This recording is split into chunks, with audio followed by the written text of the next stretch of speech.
নিষিদ্ধ পল্লীর বিরাট আলিশান আধারিয়া রুমটার মাঝে নতুন কাস্টমারের অপেক্ষায় অপেক্ষারত সেখানের মালকিন রূপমাধুরী। চুলের ভাজে থাকা তাজা বকুল ফুলের মালাটা থেকে মোহনীয় সুঘ্রাণ পরিবেশটাকে প্রয়োজনের তুলনায় বেশি মায়াবী করেছে। স্লিভলেস ব্লাউজের উপর জড়ানো পাতলা টিস্যুর ন্যায় সাদা শাড়ি এবং ঠোঁটে লাগানো লাল টকটকে রঞ্জকে তাকে আবেদনময়ী কোনো অপ্সরা মনে হচ্ছে। রুমের চারপাশে নিভু নিভু আলোয় জ্বলতে থাকা মোমবাতির কারণে তার শরীরকে কোমল মাখনের সাথে নির্দ্বিধায় তুলনা করা যাবে। একটু পর পর সে তার শরীরে মিষ্টি সুগন্ধিটা মেখে নিচ্ছে। নিজেকে আকর্ষণ করার সর্বোচ্চ চেষ্টা সে করেছে। আজকের খদ্দেরটা বেশ পয়সাওয়ালা কিনা। একবার তার চোখে পড়ে গেলে টাকার বিছানায় দিবানিশি নিদ্রা যাপন করা যাবে। তাই তো সে অন্যান্য মেয়েদের কাছে না পাঠিয়ে নিজেই আদর যত্নের ব্যবস্থা করেছে। রূপমাধুরীর ভরা তসতসে আবেগের সমাপ্তি ঘটিয়ে নতুন খদ্দেরটা রুমের ভেতর প্রবেশ করল। চোখমুখে কামুক এক হাসি দিয়ে রমণী যখন তার খদ্দেরের দিকে তাকাল, অনাকাঙ্ক্ষিত মানুষটাকে দেখে সে নিস্তব্ধ হয়ে গেল। মোমের আবছা আলোয় বহু পরিচিত প্রেমিকের মুখটা ভেসে উঠল চোখের সামনে। অনেকগুলো বছর পর প্রিয় প্রেমিকের বিছানার সঙ্গী হওয়ার জন্যই বুঝি এত আড়ম্বরপূর্ণ আয়োজন ছিল। রূপমাধুরী দুপা পেছনে চলে গেল। অবাক ভাব তার শরীরের শিরায় শিরায় বিদ্যুতের বেগে ছুটে গেল। শুধু রূপমাধুরী নয়, তার সামনের মানুষটাও কম অবাক হয়নি। চোখ দুটো যেন অক্ষিকোটর থেকে বেরিয়ে আসবে। কণ্ঠে শব্দদের ডিগ্রি লন। তবুও লোকটা কোনো মতে উচ্চারণ করল, বীরাঙ্গনা।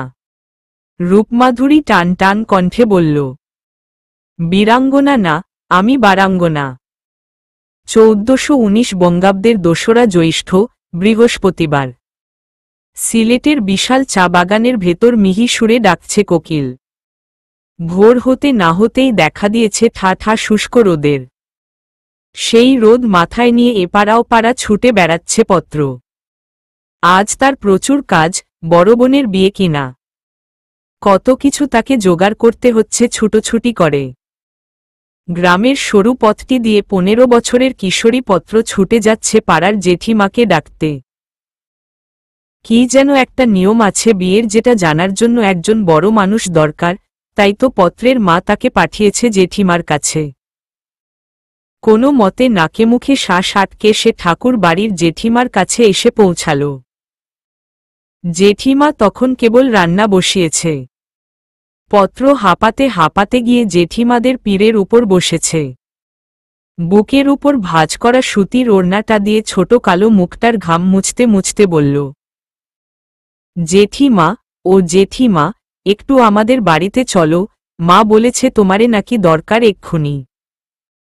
কি যেন একটা কাজ আছে।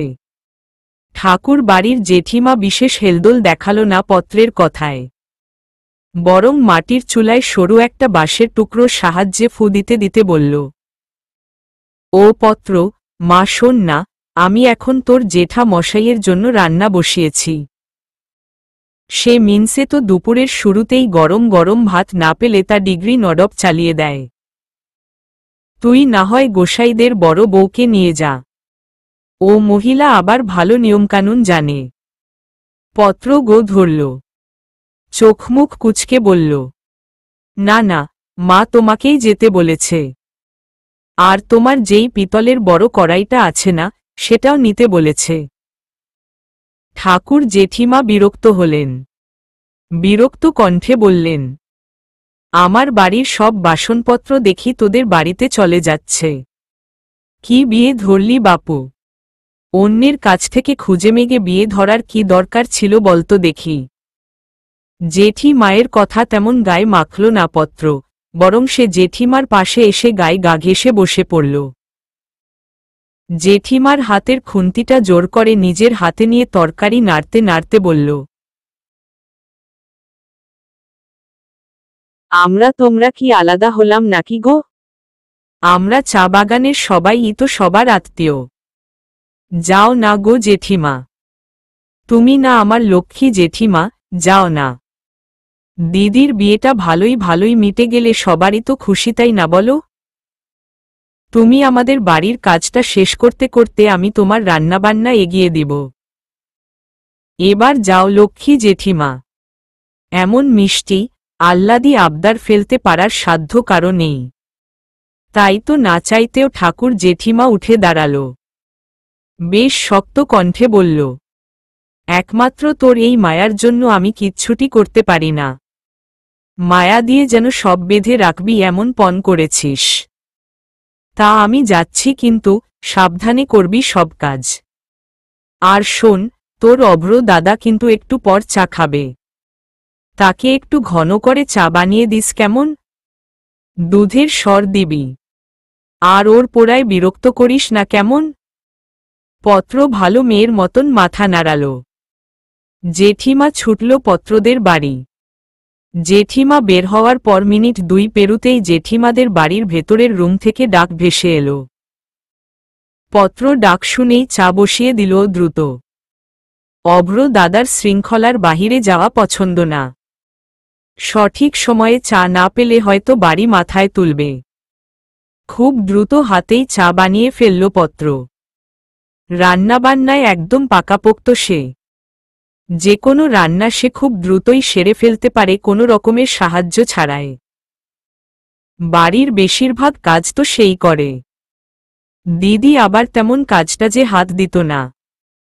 সারাক্ষণ হাত পায়ে গাঢ় আলতা দিয়ে নকশা এঁকে, চুলের মাঝে সুন্দর সিথি করে, কাজল দিয়ে অপ্সরা সেজে এপাড়া ওপাড়া হেঁটে বেড়ানোই ছিল দিদির কাজ।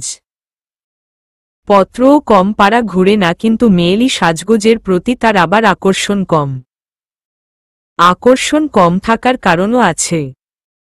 ছোটবেলা থেকেই গায়ের মেটে কালো রঙের জন্য তেমন রূপসীর খাতায় তাকে কেউ বসায়নি।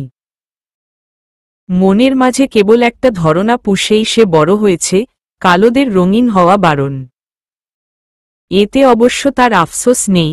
দিদির ফকফকা সাদা শরীরটার দিকে তাকালেই তার চোখ জুড়িয়ে যায়। তাই তো সে সবসময় টাকা জমিয়ে জমিয়ে বাজার থেকে চকচকে রঙের রেশমি চুড়ি এনে দিদির 2 হাত ভরে পরিয়ে দেয়। তখন দিদির হাতগুলো দেখলে মনে হয় যেন নিজেই পরে আছে। ভালো চকচকে রঙের কোনো জামা আনলে তা সে দিদিকেই দিয়ে দেয়। দিদি পরলে যে চোখ জুড়ানোর মতন শান্তি, তাতেই পত্রের রাজ্যের তৃপ্তি। অথচ সেই দিদি এখন অন্যের ঘরে চলে যাবে ভাবতেই তার কষ্ট হচ্ছে। পত্রের ভাবনার মাঝে ভেতর ঘর থেকে আবার চায়ের জন্য ডাক ভেসে এলো। পত্র তাড়াতাড়ি শরীরে ওড়নাটা ভালো করে জড়িয়ে চায়ের কাপ নিয়ে ছুটে লাগালো অভ্র দাদার ঘরে। ঠাকুর জেঠা মশাই বেশ শৌখিন, তাই তো কি সুন্দর করে বাড়ির ভেতরটা সাজিয়েছে। পত্রের কাছে এ বাড়ির সবচেয়ে পছন্দের জিনিস হল লাইব্রেরি। জেঠা মশাই একটা বিরাট লাইব্রেরি তৈরি করেছেন। অবশ্য কেবল জেঠা মশাই না, অভ্রদাও বই পড়তে বেশ ভালোবাসেন। শহর থেকে আসার সময় কত রকমের বই নিয়ে আসেন। পত্র চায়ের কাপটা নিয়ে ভেজানো দরজার সামনে দাঁড়িয়ে নিজের ওড়নাটা আরও একবার ঠিক করে নিল, অতঃপর ক্ষীণ কণ্ঠে বলল, অভ্রদা, আসবো? কথার পরে আরও নীরব হল পরিবেশ। তার কয়েক সেকেন্ড পেরুতেই ঘর থেকে গম্ভীর কণ্ঠ ভেসে এলো, পত্র নাকি? আয়। পত্র দরজাটা আরেকটু হা করে খুলে ভেতরে প্রবেশ করল। রুমটা কেমন ঠান্ডা। শিরশির করে উঠল পত্রের শরীর। রুমটা থেকে কেমন মিষ্টি সুবাস ভেসে এলো। কেমন মোহনীয় সেই ঘ্রাণ। এই রুমটার আবহাওয়া সবসময় এমন শীতল থাকে। মানুষটা এত ঠান্ডার মাঝে কিভাবে থাকে কে জানে। গরমকালে এমন ঠান্ডাটা ভালো লাগে না হয়, কিন্তু শীতকালে কিভাবে সম্ভব? যত সব অদ্ভুতুরে কাণ্ডকারখানা। পত্র চায়ের কাপটা নিয়ে টেবিলের উপর রাখল। সেই টেবিলেই জ্বলছে রাজকীয় একটা টেবিল ল্যাম্প, অথচ অভ্রদা টেবিলে নেই। ঘরের সাথে লাগোয়া বারান্দার দরজাটা খোলা। অভ্রদার ঘরটা চা বাগানের সবচেয়ে সুন্দর ঘর বলা যায়। এত নজরকাড়া সৌন্দর্য ঘরটাতে। কত রকমের আঁকিবুকি দেয়ালের মাঝে। যেখানে পুরো চা বাগান জুড়ে মাটি এবং টিনের ঘরের ছড়াছড়ি, সেখানে অভ্যরদাদাদের বাড়িটা সেগুন কাঠের, তাও আবার দোতলা বিশিষ্ট। পত্র চা রেখে যেই না বেরুতে যাবে, সে মুহূর্তে বারান্দা থেকে অভ্রদার গম্ভীর পুরুষালী কণ্ঠে ডাক এলো, পত্র লেখা, শোন তো। পত্র দাঁড়াল। একমাত্র অভ্রদা তার পুরো নামটা বলে ডাকে। এর জন্য পত্রের ভীষণ ভালো লাগে তাকে। নিজের নামটা অল্পভাষী মানুষের মুখে শুনলে সবারই বোধহয় ভালো লাগে। পত্র ক্ষীণ কণ্ঠে বলল, হ্যাঁ অভ্রদা, বলো না। পড়াশোনা কেমন চলছে তোর? স্কুলে যাচ্ছিস তো? পত্র জিহ্বায় কামড় দিল। সে তো কিছুদিন ভীষণ পড়াশোনা ফাঁকি দিয়েছে দিদির বিয়ের উপলক্ষে, তা বোধহয় অভ্রদা জেনে গিয়েছে। না হয় সে তো এমনভাবে জিজ্ঞেস করত না। পত্রকে চুপ থাকতে দেখে অভ্র বারান্দা থেকেই গম্ভীর কণ্ঠে বলল, এসব বিয়ে আনন্দ কিছু সময়ের। তোর সাথে থাকবে তোর যোগ্যতা, সাময়িক আনন্দ না। তাই সেই যোগ্যতায় ধ্যান দিবি। শরীরের রঙের খোটা না হয় তোর পিছু ছাড়বে না। বীরঙ্গনা হতে হবে, বুঝেছিস? চিত্রা ডানে বামে মাথা নাড়াল, তবে ততক্ষণে তার চোখে কিঞ্চিত জলের স্রোত এসে হাজির হয়েছে। অভ্রদা যেমনভাবে গায়ের রঙের কথা মনে করিয়ে দেয়, হাজার যোগ্যতাও সেই রঙের অপমান ঢাকতে পারবে না। পত্র আরেক পা এগুতেই অভ্র আবার বলে উঠল, টেবিলের উপর দেখিস তোর জন্য একটা প্যাকেট রাখা আছে, সেটা নিয়ে বাড়ি যাবি। অভ্র কথামতো পত্র টেবিলের উপর থেকে প্যাকেটটা নিল, যেখানে শরৎচন্দ্র চট্টোপাধ্যায়ের শুভদা উপন্যাসটা ছিল। পত্র কান্না কান্না মনেও হেসে উঠল। বই তার ভীষণ পছন্দের, আর এ পছন্দটা সৃষ্টি করেছেও অভ্রদা। এত বই উপহার দিয়েছে। শহরে গেলেই বই দেয়। পত্র বই নিয়ে বেরুতেই দেখে জেঠিমা চলে এসেছে। পত্র আর না দাঁড়িয়ে নাচতে নাচতে ছুট লাগায় নিজের বাড়ির দিকে। সেই ছুটন্ত পত্রের দিকে তাকিয়ে কাঠের কারুকাজ সংবলিত বারান্দা থেকে রুক্ষ মানবের দীর্ঘশ্বাস ভেসে এলো। আক্ষেপের স্বরে বলল, তুই কবে বড় হবি, পত্র? ছুটে এসে হাঁপিয়ে উঠেছে পত্রের শরীর। পত্রের বড় বোন পদ্মলতা তাড়াতাড়ি এসে নিজের ওড়না দিয়ে মুছিয়ে দিল বোনের ঘর্মাক্ত মুখখানা। বাবা মায়ের আদরের 3 বোন ওরা, পিঠাপিঠি বলা যায়। বড় বোন পদ্মলতা, মেঝো হল পত্রলেখা এবং ছোট জনের নাম পুষ্পলতা। পত্র এবং পুষ্প 7 মিনিটের বড় ছোট।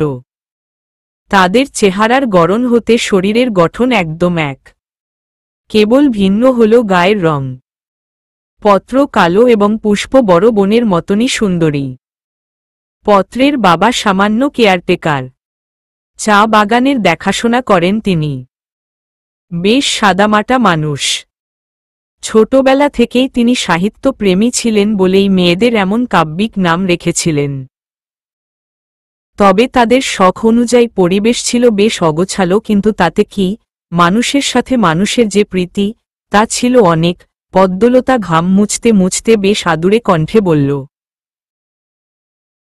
অনেক চাপ পড়ে যাচ্ছে তোর উপর, তাই না রে? বড় বোনের কথায় মুচকি হাসল পত্র। ডানে বামে অনবরত মাথা নাড়াতে নাড়াতে বলল, কিসের কষ্ট গো, বর্দি? তোমার জন্য এই পত্রের জান হাজির। ছোট বোনের এহেন কথায় পদ্ম পারে না বুকের সবটুকু স্নেহ ঢেলে দিতে। এই মেয়েটার দিকে তাকালেই কেন জানি তার অগাধ মায়া হয়। হয়তো মা মেয়েটাকে একটু কম আদর করে বলেই পদ্ম সেই ফাঁকা জায়গাটুকু পূর্ণ করতে চায়। বড় বোনের মাঝে এমনেতেও একটা মামা আভাস থাকে। তন্মধ্যেই বাহির থেকে পদ্মের ডাক পড়ল। পদ্ম বোনকে বসিয়ে ছুটে গেল বাহিরে। এতক্ষণ সবটাই মনোযোগ দিয়ে শুনছিল পুষ্প। পদ্ম বেরিয়ে যেতেই সে দ্রুত এগিয়ে এলো পত্রের কাছে। হাতে দেওয়া আলতার মাঝে যত্ন সহকারে নকশা করতে করতে উৎফুল্ল কণ্ঠে বলল, এই কালিন্দী, শুনলাম অভ্রদা নাকি বাড়ি এসেছে। সত্যি নাকি? হ্যাঁ, এসেছে তো। এবার আমার জন্য কিছু আনেনি? তোর হাতে ওটা কি দেখি তো। কথাটা শেষ করেই পত্রের হাতে থাকা বইটা ছো মেরে নিয়ে নিল পুষ্প। কতক্ষণ এপিঠ ওপিঠ উল্টিয়ে বলল, বই? ধুর, বই দিয়েছে তোকে? আমার জন্য কিছু দেয়নি তাই না রে? শেষ বাক্যটা বলতে বলতে মন খারাপের মেঘ হানা দেয় পুষ্পের সারা মুখ জুড়ে। তা দেখে পত্র তড়িঘড়ি করে ওড়নার কোনো থেকে একটা লাল নেলপলিশ এগিয়ে দেয় বোনের দিকে। মিষ্টি হেসে বলে, এই যে, এটা এনেছে। নে ধর। পত্রের হাতে নেলপলিশের শিশি দেখে আনন্দে আটখানা হয়ে যায় পুষ্প। কোনো মতে ছো মেরে নিয়ে নিল নেলপলিশটা। লাফাতে লাফাতে বলল, আমি জানি অভ্রদা আমার জন্য কিছু না কিছু আনবেই। তোকে তো সাজগোজ করলে ভালো লাগবে না তাই বই দিয়েছে। তবুও ধন্যবাদ কালিন্দী। পত্র কেবল হাসল। পুষ্প এবং পত্রের মা পত্রকে কালিন্দী বলে ডাকে কারণ সে কালো। গ্রামের খুব কম সংখ্যক লোকই পত্রের সঠিক নামটা উচ্চারণ করে। সবার কাছেই সে কালিন্দী নামে পরিচিত। হা, গায়ের রং কালো হলে নিজের নামটাও তখন অমাবস্যার চাঁদ হয়ে যায়, যা খুব সহজে আর কারো মুখে শোনা যায় না। গ্রীষ্মের তাপ দাহন প্রকৃতি জুড়ে। সারাদিনের ছুটোছুটির পর ক্লান্ত পত্র ঘর্মাক্ত শরীর খানা নিয়ে ঝাঁপ দিল ও গ্রামের পুকুর খানায়। আহা কি শান্তি! ইচ্ছে মতন ডুবিয়ে পুকুর থেকে উঠে বসল সে ঘাটে। ততক্ষণে আকাশ মুখ ভার করা শুরু করেছে। অবাধ্য বাতাসের বিচরণে মাত্র স্নান করা শরীরটাতে কাঁপুনি ধরিয়ে দিয়েছে। সেই কম্পনরত শরীরটা নিয়ে পুকুরের পাশে বড় বকুল গাছটার নিচে চলে গেল পত্র। তীব্র বাতাসের কারণে কত বকুল যে ঝরে পড়েছে। দেখে মনে হচ্ছে শীতলপাটির ন্যায় কেউ যত্ন সহকারে বিছিয়ে রেখেছে ফুলগুলোকে। পত্র কুড়িয়ে নিল কিছু ফুল। মালা বানিয়ে বড়দির মাথায় লাগিয়ে দিবে। বেশ মানাবে মেয়েটাকে। কিন্তু কিছু ফুল কুড়িয়ে নিতেই সশব্দে তীব্র আলো ছড়িয়ে সেখানে উপস্থিত হল একটি জিপ গাড়ি। পত্রের ভিজে শরীরে আটসাট হয়ে তখন কালো রঙের জমাটা জড়িয়ে আছে। লজ্জায় কুকড়ে যায় পত্র। এই বিকেলে পুকুর পাড়ে সচরাচর কোনো ছেলে আসে না, অথচ আজকেই কিনা এমন জিপ গাড়ি আসতে হল। পত্র কোনো রকমের ফুলগুলো নিয়ে জিপ গাড়ির পাশ কেটে যেতে নিলেই ফুরফুরে কণ্ঠ ভেসে এলো, এই মেয়ে, দাঁড়াও তো। ভীত মন নিয়ে পত্র দাঁড়াল। জিপ গাড়ি থেকে হুড়মুড় করে নেমে এলো কতগুলো ছেলে। কি সুন্দর সাজ পোশাক তাদের। তন্মধ্যেই একজন বেশ ঠাট্টার স্বরে বলে উঠল, এ দেখি জলজ্যান্ত অমাবস্যা হেঁটে বেড়াচ্ছে। তা খুকি, এমনভাবে এই গাছতলায় কি করছ? মানুষজন হুট করে দেখলে ভয়ে অক্কা পাবে তো। ছেলেটার কথায় ছ্যাঁত করে উঠল পত্র। সচরাচর কেউ তার রূপ নিয়ে কিছু বললে সে এমনভাবে ছ্যাঁত করে ওঠে না। সবসময়ই নিবিড় থাকে। অথচ আজ কি হলো কে জানে। রেগে গেল সে, বেশ ঝাঝালো কণ্ঠে বলে উঠল, তাতে আপনার কি? আপনি তো অক্কা পাননি। ছেলেটা বেশ ভ্যাবাচেকা খেয়ে গেল বোধহয় পত্রের আচরণে। কারণ মেয়েটা এতক্ষণে যে ভাবসাব নিয়ে রেখেছিল কেউ ভাবতে পারেনি এমন বাঘিনী রূপ ধারণ করবে সে। ছেলেটার আমতা আমতা মুখ দেখে তার পাশেই দাঁড়ানো সাদা শার্ট পরা ছেলেটা অমায়িক হেসে বাহবা দিয়ে বলে উঠল, বাহ, দারুণ প্রতিবাদ করতে জানো তো।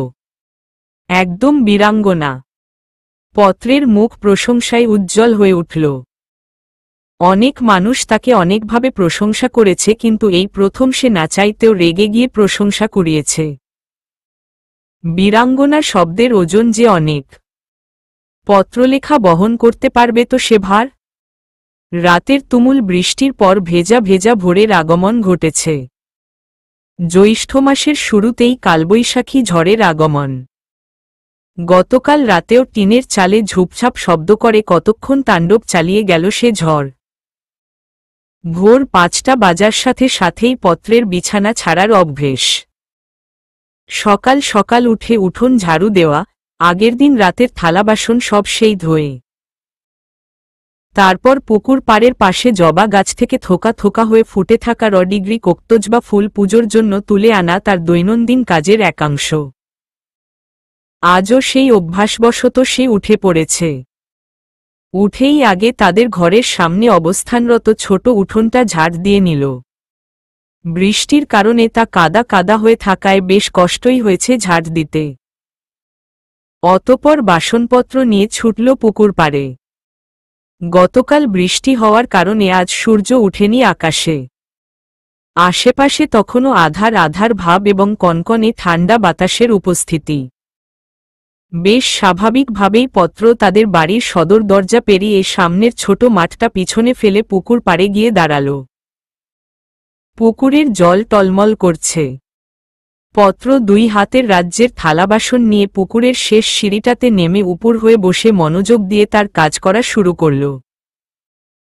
থালাবাসন ধোয়ার প্রায় শেষ দিকে পত্রের চোখে কেমন যেন একটা আবছা অবয়ব ভেসে উঠল। পত্র হেয়ালি করে উড়িয়ে দিয়ে হাতের থালাটা ছাই দিয়ে আরও কয়েকবার ঘষে যেই না পুকুরের জলে ডুবাতে নিবে ঠিক সেই মুহূর্তে পুকুরের জলে একটা মানব মূর্তির ছায়া ভেসে উঠল। ভয়ে আতকে উঠল পত্র। সাথে সাথে দাঁত মুখ খিচে চোখ বন্ধ করে নিল। মনে মনে ৩৩ কোটি দেবতাকেও বোধহয় সে স্মরণ করে নিল। বিড়বিড় করে পড়ে নিল হাজার রকমের শ্লোক ও মন্ত্র। বেশ খানিকটা সময় যাওয়ার পর ভীতু ভীতু মন নিয়ে কোনো মতে ডান চোখটা খুলে আবার জলের দিকে তাকালো পত্র। না, এবার আর সেই ছায়ামূর্তিটা দেখা যাচ্ছে না। হৃৎপিণ্ডের দুরুদুরু কম্পনের সাথে অসাড় হয়ে আসা শরীরটা নিয়ে সে থালাবাসন সহ কোনো মতে উঠে দাঁড়াল। ঘাটের সিঁড়ি পেরিয়ে সিমেন্টের ঢালাই করা খালি জায়গাটাতে পা রাখতেই গলা খাকারি দেওয়ার শব্দে আতকে উঠল সে।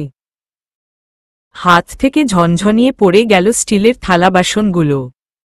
সে আবার চোখ খিচে অনবরত বলতে লাগল, ভূত আমার পুতো, পেতনি আমার ঝি, রাম লক্ষণ সাথে আছে করবি আমায় কি। তার অনবরত ছন্দ করে বলা কবিতা শুনে হো হো করে হেসে উঠল সামনের সুদর্শন যুবকটি। পত্র এতে আরও ভয় পেয়ে গেল। দুহাত জোর করে চোখ বন্ধ করেই বলতে লাগল, ভগবান তেনারা বোধহয় আজ আমাকে শেষ করে দিবে। আমি আর কখনো এত সকালে পুকুরে আসব না, এবারের মতন মাফ করে দেও। বর্দি গো, তোমার বিয়েটা আর বোধহয় খাওয়া হলো না গো। ও পুষ্প, তুই এখন থেকে একা একা স্কুল যাবি কিভাবে? পত্রের বিরতিহীন এত কথায় সামনের যুবকটি প্রায় আহম্মক বনে গেল। বিস্মিত কণ্ঠে বলল, এই মেয়ে, কি বলছো এসব? চোখ বন্ধ করে রেখেছ কেন? তাকাও বলছি। কিঞ্চিত পরিচিত কণ্ঠ শুনতাই চোখ বন্ধ অবস্থাতেই ভ্রু কুঁচকে আসে পত্রের। ঝটপট চোখ মেলে সামনের মানুষটাকে দেখে সে দুকদম পিছিয়ে যায়। অবাক কণ্ঠে বলে, আপনি এখানে? পত্রের সামনে দাঁড়ানো সাদা শার্ট পরা ছেলেটি অমায়িক হাসল। কিছুটা ঠাট্টা করে বলল, ভাগ্যিস এসেছিলাম, না হয় তোমার এত ছন্দ শুনতে পেতাম। বলো। পত্র তবুও সামনের লোকটাকে বিশ্বাস করতে পারল না। চা বাগানের অনেকেই বলেছে ভূতেরা অন্যের ছদ্মবেশ ধরে আসে, হতে পারে পত্রের সামনের লোকটাও আসলে ভূত। মনের ভিতর ভয়েরা ছোটাছুটি শুরু করে দিয়েছে। পদ্ম ভীতু ভীতু কণ্ঠে বলল, তুই ভূডিগ্রি তাই না? যা এখান থেকে, আমি তোরে ভয় পাই না। সুদর্শন যুবক একদম বোকা বনে গেল। বোকা বোকা কণ্ঠে বলল, এই মেয়ে, কি বলছো? আর তুই করে বলছো কেন? পত্র লোকটার কোনো কথাতেই কান দিল না, কোনো রকমে থালাবাসনগুলো উঠিয়ে দৌড় দিল। ছেলেটা কেবল ফ্যাল ফ্যাল করে তাকিয়ে রইল। পদ্ম দৃষ্টি সীমানার বাহিরে যেতেই ঝোপ থেকে উচ্চস্বরে হাসি শোনা গেল। হাসতে হাসতে সেই মানব সুদর্শন যুবকটার পিঠে সশব্দে চড় বসিয়ে দিয়ে মস্করার স্বরে বলল, কিরে ব্যাটা, এই কোয়েলার মাঝে কি পেয়েছিস? এমন ভোরে এসে রোমিও সাজছিস যে? বন্ধুর ঠাট্টায় কপাল কুচকালো ছেলেটি, কনুই দিয়ে বন্ধুর পেটে ছোট আঘাত করে বলল, কোয়েলার তো দাম জানিস না তাই মজা করছিস, দাম জানলে আর করতি না। তুমি যেন সব জেনে বসে আছো, মিয়া। সব না জানলেও নারীর দাম ঠিকই জানি। যুবকটির কথায় বিরক্ত হল তার বন্ধু। পিঠে দুম করে কিল বসিয়ে বলল, আতস, তুইও না, চল এখান থেকে। পত্রের যাওয়ার পানে আরেক পলক তাকিয়ে বন্ধুর সাথে পা মেলাল আতস। কাঠফাটা দুপুরের রোদ মাথায় নিয়ে গ্রামের সরু পথটা দিয়ে ছুট লাগিয়েছে পত্র, হাতে একটা টিফিন বক্স। দুপুরের বাবার খাবার চা বাগানের কটেজের বাদিকে সাহেবের বাড়ির কাজটাতে নিয়ে দিয়ে আসে সে। বাবার কাজ মূলত সেখানেই। কোনো পর্যটক এলে তাকে ঘুরিয়ে ঘুরিয়ে সব দেখানো, চা পাতার গুণাগুণ সম্পর্কে জানানো ইত্যাদি কাজের ভার পদ্মের বাবা সমীরবাবুর উপর। আজও সে টিফিন বক্স নিয়ে নিজের গন্তব্যে চলে গেল। সমীরবাবু কটেজে আসা সাহেবের ছেলে এবং ছেলের বন্ধুদের তখন চা বাগান সম্পর্কে বিশ্লেষণ করতে ব্যস্ত। দূরে দাঁড়িয়ে থাকা ঘর্মাক্ত মেয়ের মুখখানি চোখে পড়তেই থেমে গেল সমীরবাবু। গলা ছেড়ে মেয়েকে ডাক দিয়ে বলল, পত্র মা, এখানে আয়, এখানে আয়। পত্র বাবার দেখা পেতেই এক দৌড়ে বাবার সামনে চলে আসল। দৌড়ের কারণে হাঁটুর নিচ অবধি থাকা মোটা বেনিটা দুলে উঠল। আতস অপলক তাকিয়ে রইল সেই চুল গুচ্ছের দিকে। মেয়েটাকে দেখলে তার ভেতর কেবল মুগ্ধতা ছড়িয়ে যায়। মেটে কালো রঙেও যে এমন মুগ্ধতা থাকতে পারে তা যেন তার ভাবনার বাহিরে ছিল। পত্র বাবার দিকে টিফিন বক্সটা এগিয়ে দিল। ওড়নার কোনা দিয়ে নিজের ঘামে ভিজে যাওয়া মুখটা মুছতে মুছতে বলল, বাবা, আজ বিকেল বিকেল ফিরতে বলেছে মা। আজ দিদিকে আইবুড়ো ভাত খাওয়াবে। সন্ধ্যা যেন না হয় একবারেই দেখো কেমন। সমীরবাবু মেয়ের মাথায় হাত বুলিয়ে আদুরে কণ্ঠে বলল, তুই যা, আমি চলে আসব। আর একদম পাড়া বেড়াবি না, সোজা গিয়ে ভাত খাবি কেমন? আজ সাহেবরা আছেন, না হয় আমার সাথেই খাইয়ে দিতাম দু এক লোকমা। ও তুমি চিন্তা করো না, আমি খেয়ে নিব। কাকাবাবু, ও আপনার মেয়ে নাকি? পত্রের কথার পরপরই উপস্থিত যুবকদের মাঝে শ্যামলা, ছিপছিপে গরনের ছেলেটা মিষ্টি হাসি দিয়ে সমীরবাবুর উদ্দেশ্যে প্রশ্নটা করল। উত্তরে সমীরবাবু ক্ষীণ হেসে মাথা দুলিয়ে বলল, সে কেবল আমার মেয়ে না, আমার ছেলেও বটে। আমার সংসারের এমন কোনো কাজ নেই যে সে পারে না। আমার মেয়েই আমার ছেলে। আতস ক্ষীণ স্বরে প্রশ্ন করল, নাম কি তোমার? পত্র লজ্জায় মাথা নিচু করে ফেলল।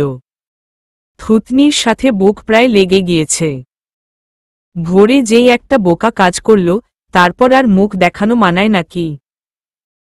আতস হয়তো বুঝতে পারল পত্রের লজ্জার কারণ, তাই ফিচলে কণ্ঠে বলল, আমি মানুষ, নাম আতস। তোমার নাম? পত্র লজ্জা লজ্জা চোখ দুটি মাটির উপর নিবন্ধ রেখে ক্ষীণ কণ্ঠে বলল, পত্র লেখা। ছিপছিপি গরনের ছেলেটা প্রশংসার স্বরে বলল, বাহ, দারুণ নাম তো। আমার নাম কঙ্কর আর আমি এই কটেজের মালিকের ছেলে। আমার বন্ধু তিনজন হল আতস, গৌরব, নব। তোমার সাথে পরিচিত হয়ে ভালো লাগলো পত্র লেখা। তা পড়াশোনা করো তো? হ্যাঁ, করি। কোন ক্লাস? এবার নবম শ্রেণীতে। বাহ, ভালো তো। তা তুমি কি আমাদের সাথে কিছুক্ষণ ঘুরে ফিরে দেখবে নাকি আশপাশটা? তোমার বাবাও তো আছে। কঙ্করের প্রস্তাবে বাবার দিকে তাকালো পত্র। মুখ চোখে অস্বস্তি খেলে গেল তার। মিনমিন করে বাবার দিকে তাকিয়ে অসহায় কণ্ঠে বলল, আমি বাড়ি যাব, বাবা। সামিরবাবু মেয়ের আবদারে প্রাণখোলা এক হাসি দিল। তারপর যুবকগুলোর দিকে তাকিয়ে উচ্ছ্বাসিত কণ্ঠে বলল, বাবারা, মেয়ে আমার বড্ড নাজুক। এমনেতে 10 গ্রাম তার মাথায় থাকলেও অপরিচিত মানুষের সামনে স্বাচ্ছন্দ্য বোধ করে না। ও চলে যাক। উপস্থিত ছেলেদের মাঝ থেকে নব নামের ছেলেটা কেমন কুৎসিত ঠাট্টা করে বলল, তা কাকা, মেয়ে তো আপনার সাক্ষাৎ আধার। আপনি তো সুন্দর, কাকিমা কি কালো নাকি? নভর বিকৃত ঠাট্টা যে কারোরই পছন্দ হল না তা সবার মুখ দেখেই বোঝা গেল।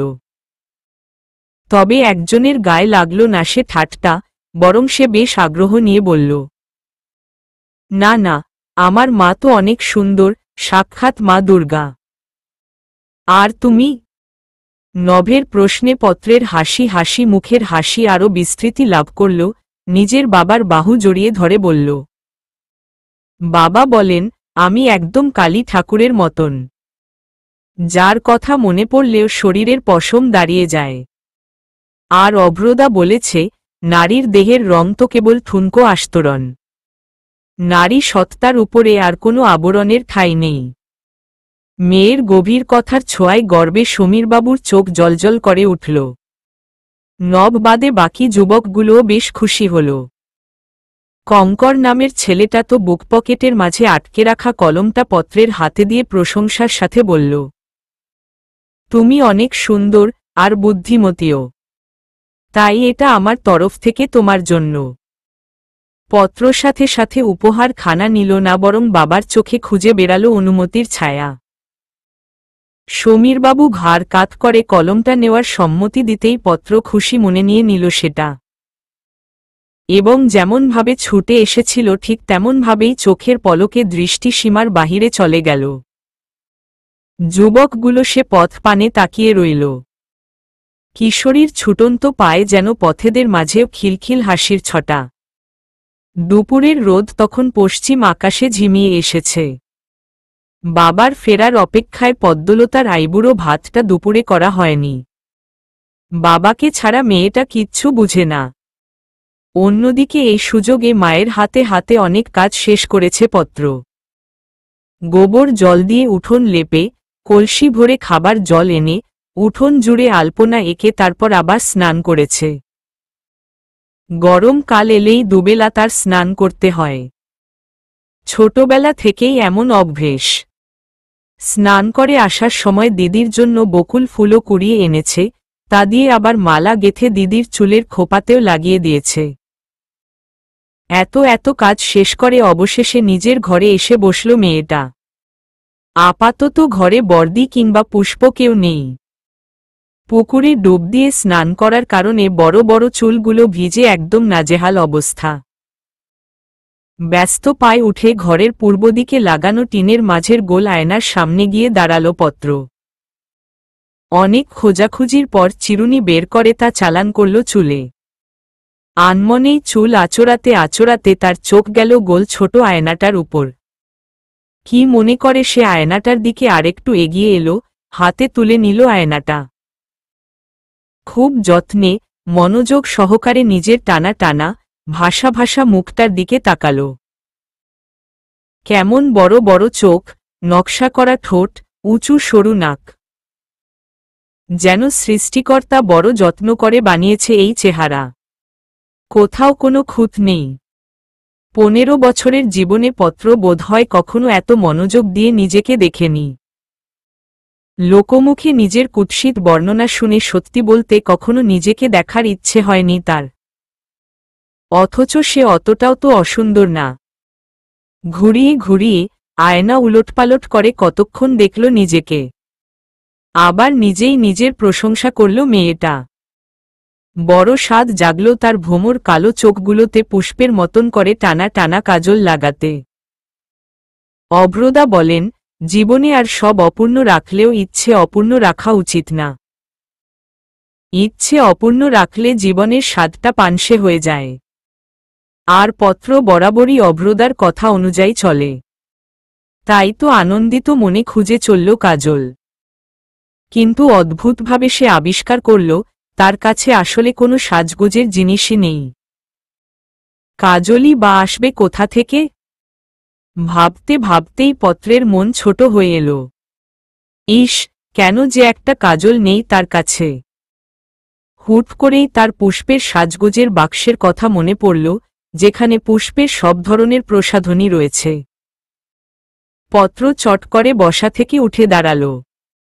1 মিনিটও ব্যয় না করে পুষ্পের বাক্স থেকে কাজল বের করে খুব যত্নে এঁকে নিল ডান চোখটা। সাজগোজের ব্যাপারে সে বড্ড অপরিপক্ক।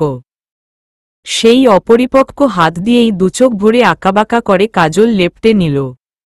আবার উৎফুল্ল মনে আয়নার দিকে তাকাল সে। গায়ের রঙের সাথে কাজলের রংটা প্রায় মিলে যাবে যাবে ভাব হলেও অত অসুন্দর লাগছে না তাকে।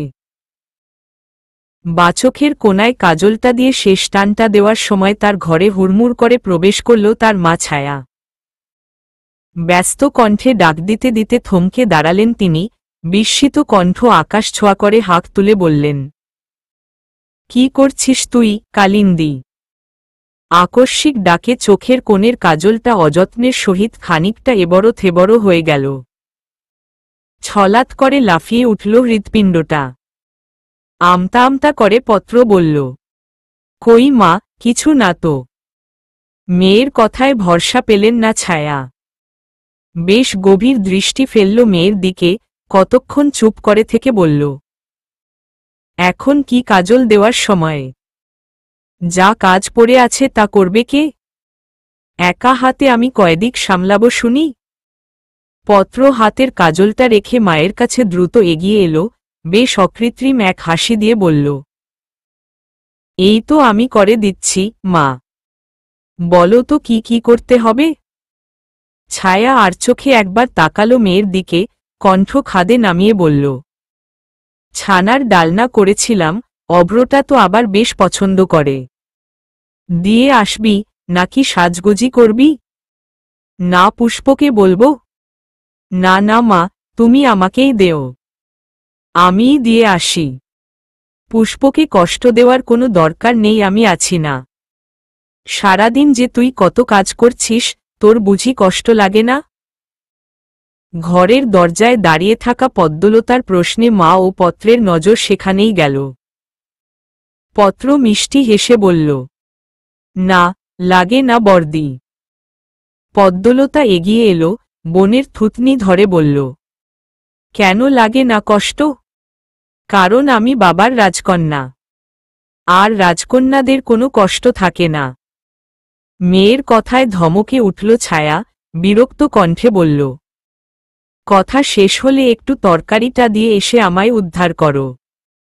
আর এই সাজগোজের কোনো দরকার নেই, যা মানায় না তা করার কি দরকার? এসব তোর জন্য না। আমি জানি মা, সাজগোজ আমাদের জন্য না। অভ্রদা বলেছে, দরিদ্রের স্বপ্ন আর কালোদের শখ থাকতে নেই। সমাজে দুটোই হাসির আর তাচ্ছিল্যের কারণ হয়ে থাকে। মেয়ের কথা বেশ অপমানে লাগল ছায়ার, তৎক্ষণাৎ তাই মেয়ের গালে চড় লাগাতে ভুললেন না সে। কণ্ঠের শব্দ প্রয়োজনের তুলনায় আরও উঁচুতে তুলে বলল, বড় কথা হয়েছে না? মডিগ্রি রতে পারিস না? আমি মডিগ্রি রলে, তুমি কাকে মাডিগ্রি রবে মা? দিদি আর পুষ্প তো সুন্দর, আর সুন্দররা তো মার খায় না। থেমে গেল ছায়ার তরতাজা রাগ। ঝিমিয়ে এলো ক্রোধ। পত্রের হাসি হাসি মুখের সরল সোজা বাক্যের আড়ালের অভিমান হয়তো বুঝল মায়ের মন, তাই তো আর কোনো রূপ বাক্য ব্যয় না করেই সে বেরিয়ে গেল ঘর ছেড়ে। পদ্মের বড্ড মায়া হল বোনটার জন্য। মেয়েটাকে পারে না সে বুকের ভেতর লুকিয়ে রাখে।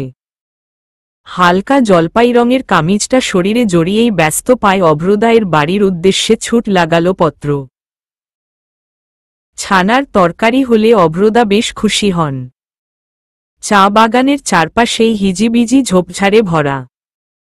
তার মাঝখানে কেবল সরু একটা রাস্তা।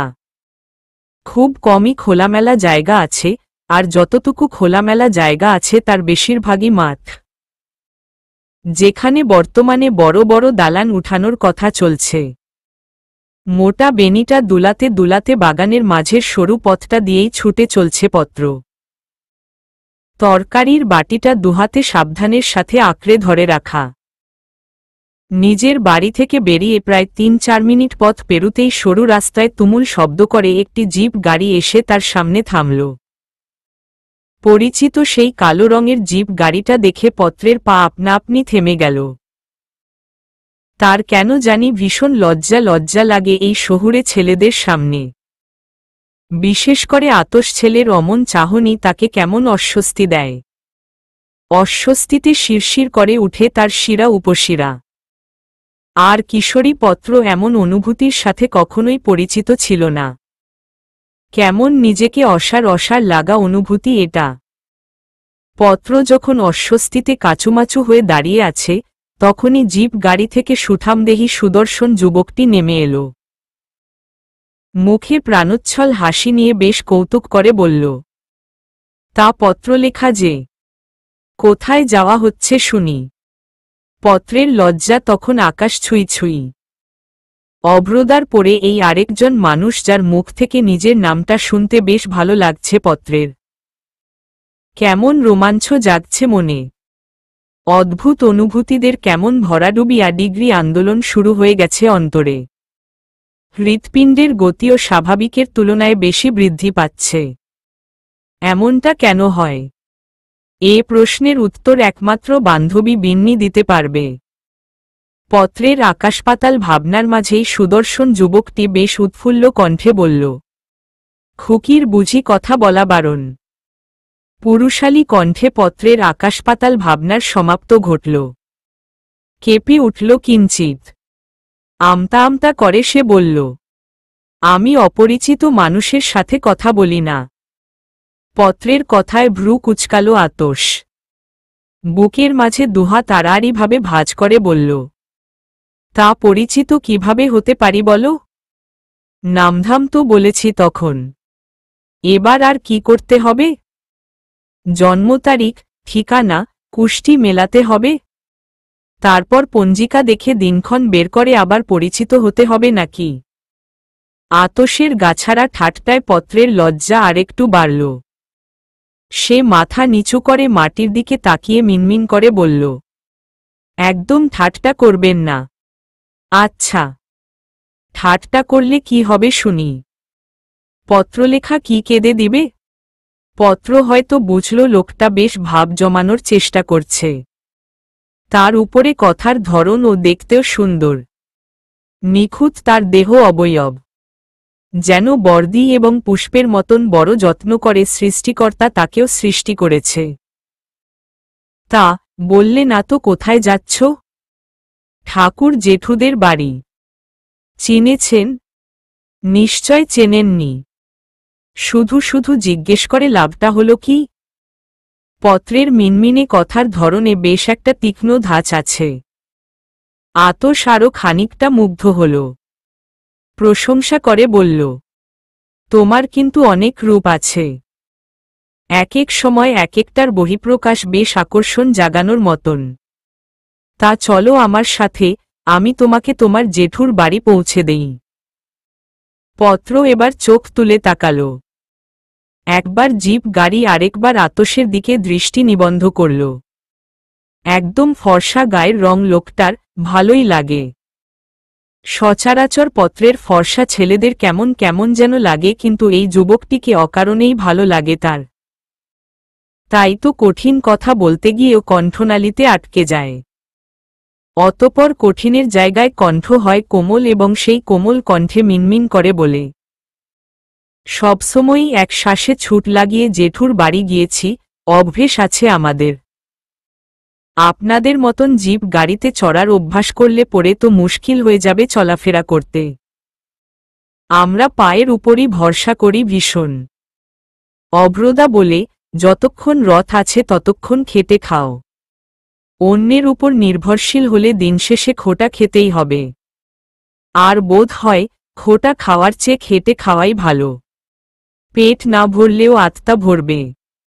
আর আমি অভ্রদার কথা অক্ষরে অক্ষরে পালন করি। আতশ আবারও প্রশংসা করে বলল, বুদ্ধিমান তো তোমার অভ্রদা। একদিন দেখা করতে হবে। পত্র ঘাড় কাত করে সম্মতি জানালো আতশের কথায়। অতপর আতশের পাশ কেটে চলে যাওয়ার সময় মৃদু টান পড়ল তার দীর্ঘ আকৃতির বেনিতে। চঞ্চল পা আবারও থেমে গেল। ধুকপুক করে উঠল বুক। আতশমিহি স্বরে পত্রের কানের কাছে এসে ফিসফিস করে বলল, তোমার অভ্রদা এত কিছু বলেছে মানলাম, কখনো কি এটা বলেছে যে তুমি ভীষণ সুন্দর? এমন ফিসফিস এবং মোহনীয় স্বরে কেঁপে উঠল পত্র। অপরিচিত পুরুষের সান্নিধ্যে এর আগে সে কখনো আসেনি, তাই অস্বাভাবিক কম্পন দেখা দিয়েছে তার শরীরে। কণ্ঠ শুকিয়ে কাঠপ্রায়। ঝিমিয়ে আসা শরীরটা নিয়ে সে ভীতু ভীতু কণ্ঠে বলল, না তো, কালোকে কেউ সুন্দর বলতে যাবে কেন? আমি তো রঙের কথা বলিনি, আমি সৌন্দর্যের কথা বলেছি। আর তুমি কি জানো পত্রলেখা? তুমি ওই দূরের আকাশের মতন সুন্দর। যার মন সুন্দর, তার মতন সুন্দর পৃথিবীতে আর কেউ হতে পারে না। আর তোমার মনের চেয়ে সুন্দর কিছু নেই। অতি প্রশংসায় মিয়ে গেল পত্র। কাপা হাতে তরকারির বাটিটা শক্ত করে ধরে ছুট লাগাল সে। পেছনে থেকে সুদর্শন যুবকটির সুদর্শন হাসি ঝংকার তুলে উঠল। হাসতে হাসতে প্রায় খানিকটা উঁচু কণ্ঠে বলল, কতটুকু আর ছুটবে কন্যা? গন্তব্য তো আমিই। কথাগুলো হয়তো প্রতিধ্বনি তুল্য চা বাগানের সরু বৃক্ষগুলোর মাঝে। সাথে লজ্জারা হামাগুড়ি দিয়ে পড়ল পত্রের অনুভূতিতে। এই অনুভূতির সাথে সে পরিচিত নয়, কিন্তু সে জানে এটা বিশেষ কিছু। তোর কি ওই শহরের ছেলেটাকে দেখলে বুক ধুকপুক করে পত্র?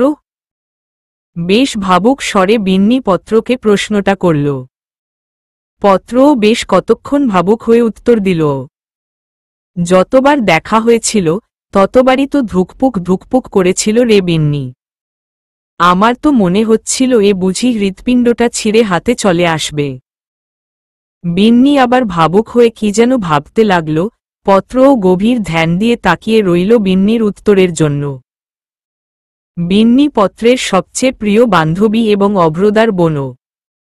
ছোটবেলা থেকেই বড়দির পর এই মেয়েটাকে পত্র চোখ বন্ধ করে বিশ্বাস করতে পারে। এবং পত্রের ধারণা বিন্নি চট করে সকল সমস্যার সমাধান করতে পারে। আর এসব বিষয়ে তো সে পটু। তাই তো অভ্রদাদের বাড়িতে এসে ছানার তরকারিটা রেখেই সে বিন্নির কাছে ছুটে এলো। বেশ অনেকটা সময় ভাবাভাবির পর বিন্নি পত্রের দিকে তাকাল। চোখমুখে কিসের যেন একটা উৎফুল্লতা। পত্র অবাক হল, অবাক কণ্ঠে বলল, কি রে খই, চোখমুখ এমন চাঁদের মতন জলজল করছে কেন তোর? কিছু বুঝলি আমার ধুকপুক রোগের কারণ? বিন্নি কি যেন একটা বলতে গিয়েও মুখ ফুলালো, বিরক্ত কণ্ঠে বলল, আবার খই ডেকেছিস আমায়? যা বলবো না কিছু। আহা বিন্নি, তোকে তো আমি ভালোবেসে খই ডাকি। আমার বিন্নি ধানের খই তুই। বল না আমার এমন রোগের কারণ কি? তোর বোধহয় প্রেম প্রেম পাচ্ছে তাকে দেখলেই, তাই তো বুক ধুকপুক করে। কি প্রেম প্রেম পাচ্ছে আমার? পত্রের কণ্ঠে বেজায় বিস্ময়। বিস্ময়ের চোটে চোখ দুখানা বড় বড় হয়ে গেছে। অবিশ্বাস্যকর এক চাহনি। বিন্নি জ্ঞানী মানুষের মতন কতক্ষণ মৌন থেকে গম্ভীর গম্ভীর মুখ করে বলল, হ্যাঁ আমি ঠিকই বলেছি। জানিস, আগে আমাদের পূর্ব দিকের চা বাগানের দাসেদের বাড়ির সুন্দর ছেলে প্রহরকেও দেখলে এমন বুক ধুকপুক করত। কথা বলতে ইচ্ছে হতো। এটাকে বলে প্রেম প্রেম পাওয়া। পত্র যেন আহাম্মক বনে গেল। অদ্ভুত কণ্ঠে বলল, যা তুই ভুল বলছিস, এমন কিছুই না। এমন কিছু না হলে তোর বুক ধুকপুক করত না। শহরের ওই ছেলেরা তো আরও কয়েকটা দিন আছে। দেখ তোর রোগ কতটুকু বাড়ে। আমাদের ক্লাসের সবারই তো কেউ না কেউ আছে, তোর হলে মন্দ হবে না। সিনেমা দেখবি ক্লাস ফাঁকি দিয়ে, তারপর আমাদের ওই নৌপ্রভা বিলের ধারে গিয়ে দু একটা মনের কথা আদান প্রদান করবি। মেলা ঘুরবি। অনেক মজা হবে রে। পত্র লজ্জা লজ্জা মনে উচ্ছ্বাসিত হতে গিয়েও হল না। কেমন একটা মন খারাপ করে বলল, অভ্রদা বলেছে কালোদের উপর সমাজ বড়জোর করুণা করে, এর বেশি কিছুই না। অথচ চিরপরিচিত প্রথা অনুসারে মানুষ বোকা, তাই তারা করুণাকে ভালোবাসা ভেবে আনন্দে আহ্লাদ করে। অথচ দিনশেষে তাদের জন্য কেবল মায়া থাকে, ভালোবাসা না। আর আমি জানি অভ্রদা সবসময় ঠিক বলে। পত্রের কথাখানা যেন বিন্নির তেমন পছন্দ হল না, সে বেশ বিরক্ত হয়ে বলল, বড়দার কথাকে এমন বেদবাক্য মনে করার কিছু নেই। ও এমনেতেও বেশি বেশি বলে। পত্র বিন্নির কথা মানল না। কারণ সবাই বলে অভ্রদা চা বাগানের সবচেয়ে ঠান্ডা এবং শিক্ষিত ভদ্র ছেলে। সবাই তাকে বেশ সম্মান করে কেবল তার গুণী কথাবার্তার জন্য। বিন্নির তো ভাই, সবসময় একসাথে থাকে বলে হয়তো তেমন ধরে না তার কথা, কিন্তু এমনেতে প্রচুর ভয় পায়। আর একটা কথা আছে না, দাঁতের মর্ম দাঁত থাকতে বোঝা যায় না, বিন্নির অবস্থাও তেমন। বিন্নি হয়তো আরও কিছু বলতো, কিন্তু অভ্র চলে আসার কারণে কথা থামাতে হয় সেখানেই। গুরুগম্ভীর চেহারার শ্যামলা পুরুষটির বেশ নজরকাড়া সৌন্দর্য। বিন্নি তো ভাইকে দেখেই সাথে সাথে চুপ করে গেল। পত্রও গুটিয়ে নিল নিজেকে। অভ্র এখানে আসার কারণ হল এটা লাইব্রেরি, আর এখানে অভ্রের একরকমের ধ্যান জ্ঞান সবই হয়। তার মাঝেই নিচ থেকে বিন্নির বাবার কণ্ঠ শোনা গেল, বাজার থেকে এসেছেন বোধহয়। বিন্নি আর অপেক্ষা না করে ছুটে গেল নিচে। লাইব্রেরিটা তাদের উপরতলা। পত্রও বিন্নির পেছনে পেছনে যেতে নিলে তাকে থামিয়ে দেয় অভ্রদা। গম্ভীর কণ্ঠে বলে, পড়াশোনা করছিস তো? হ্যাঁ। পত্র কোনো রকমে ঘাড় নাড়িয়ে উত্তর দেয়। অভ্রদা লাইব্রেরির ডানদিকের ৩ নম্বর সারি থেকে একটি ইংরেজি নোভেল বের করে লাইব্রেরির ভেতর অবস্থানরত চেয়ারে বসে ধীর কণ্ঠে বলল, কি নিয়ে আলোচনা করছিলিস? কই, তেমন কিছু না তো। অভ্রদা বইয়ের দিকেই মুখ ডুবিয়ে রাখলেন, পত্রও দাঁড়িয়ে রইল ঠাই। পত্র জানে অভ্রদার এখনো কথা শেষ হয়নি। চুপচাপ শুনশান মিনিট ২ পেরুতেই অভ্র মুখ খুলল, অথচ বইয়ের পৃষ্ঠা থেকে চোখ তুলল না। আগের ন্যায় রাশভারী কণ্ঠে বলল, এই যে তোর নারী জীবন, মূল্য কোথায় তার জানিস? তোর বয়স ১৫। আর এই যে তোর দিদির বিয়ে হচ্ছে, তার বয়স কত? ১৮ বছর ২ মাস। আর ২-৩ দিন পর সে একটা সংসারের দায়িত্ব হাতে নেবে। সে যে মেট্রিক পাস, তার সার্টিফিকেট কোনো একদিন মাটির চুলার আগুনের আঁচ বাড়ানোর জন্য জ্বলবে নিজে। তার এই যে সুন্দর গায়ের রং, তা একদিন মিশে যাবে রৌদ্রের তাপে, দায়িত্বের ভাঁজে। দিন শেষে তোর মা এবং আমাদের মায়েদের মতন তাকেও শুনতে হবে কি করেছ জীবনে। যারা পুরো জীবনটা সংসারের নামে উৎসর্গ করে দিন শেষে তাচ্ছিল্য মাখা প্রশ্নের সম্মুখীন হয়, সেই হল নারী। তোর বোন পুষ্প, যে স্কুল ফাঁকি দিয়ে রংচঙে সিনেমা দেখতে যায়, চোখে কাজল দিয়ে পাড়া ঘুরে বেড়ায়, তারও ওই যে গতি, ওটাই হবে। এ ক্ষেত্রে তুই ভাগ্যবতী। সুন্দর মেয়েরা খুব দ্রুত মানুষের নজরে পড়ে, আর একটু চাপা রঙের মেয়েরা বড় হলেও সমাজের তেমন মাথা ব্যথা থাকে না। তো নিজের রং নিয়ে হতাশ হবি না। যেখানে মনে করবি তুই ব্যর্থ, সেখান থেকেই সৃষ্টিকর্তা তোর সফলার দ্বার খুলে রেখেছে।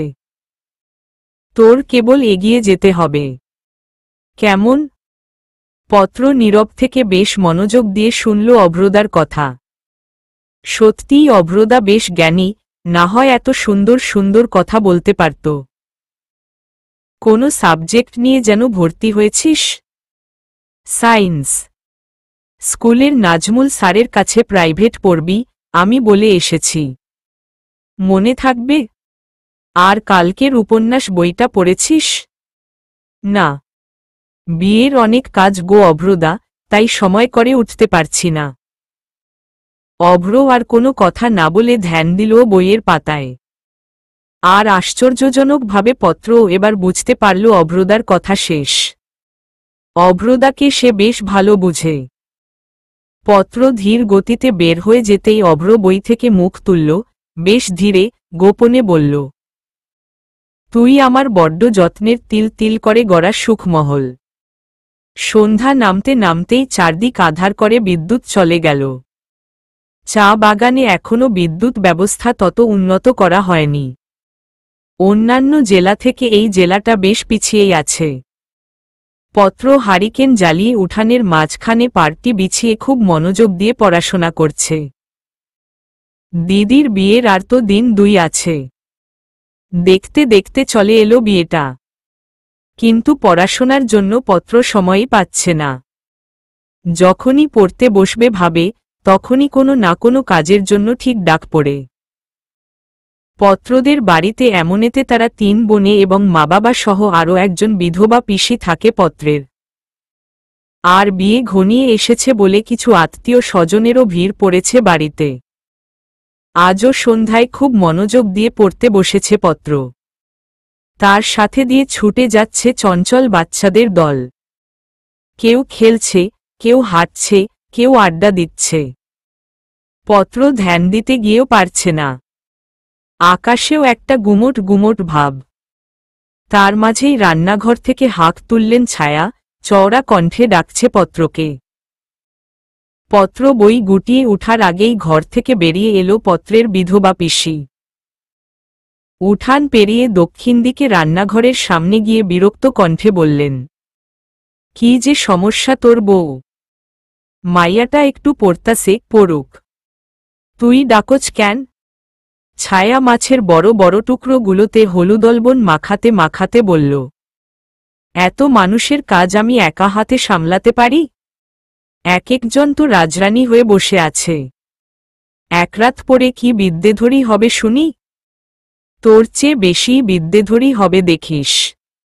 তোর ছোট মেয়েকে ডেকে করাতে পারিস না?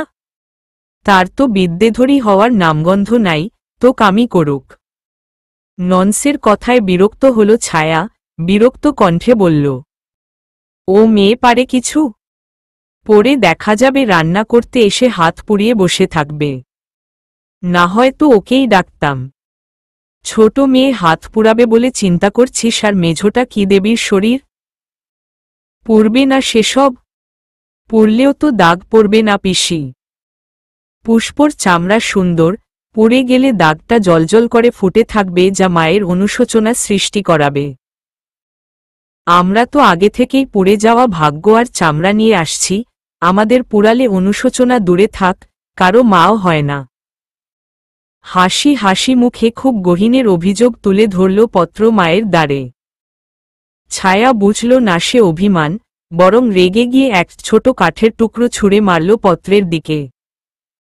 আক্রোশে ফেটে পড়ে বলল, বড় কথা শিখেছিস। কার জন্য এত কিছু করছি? দিন শেষে এমন কথা শোনার জন্য।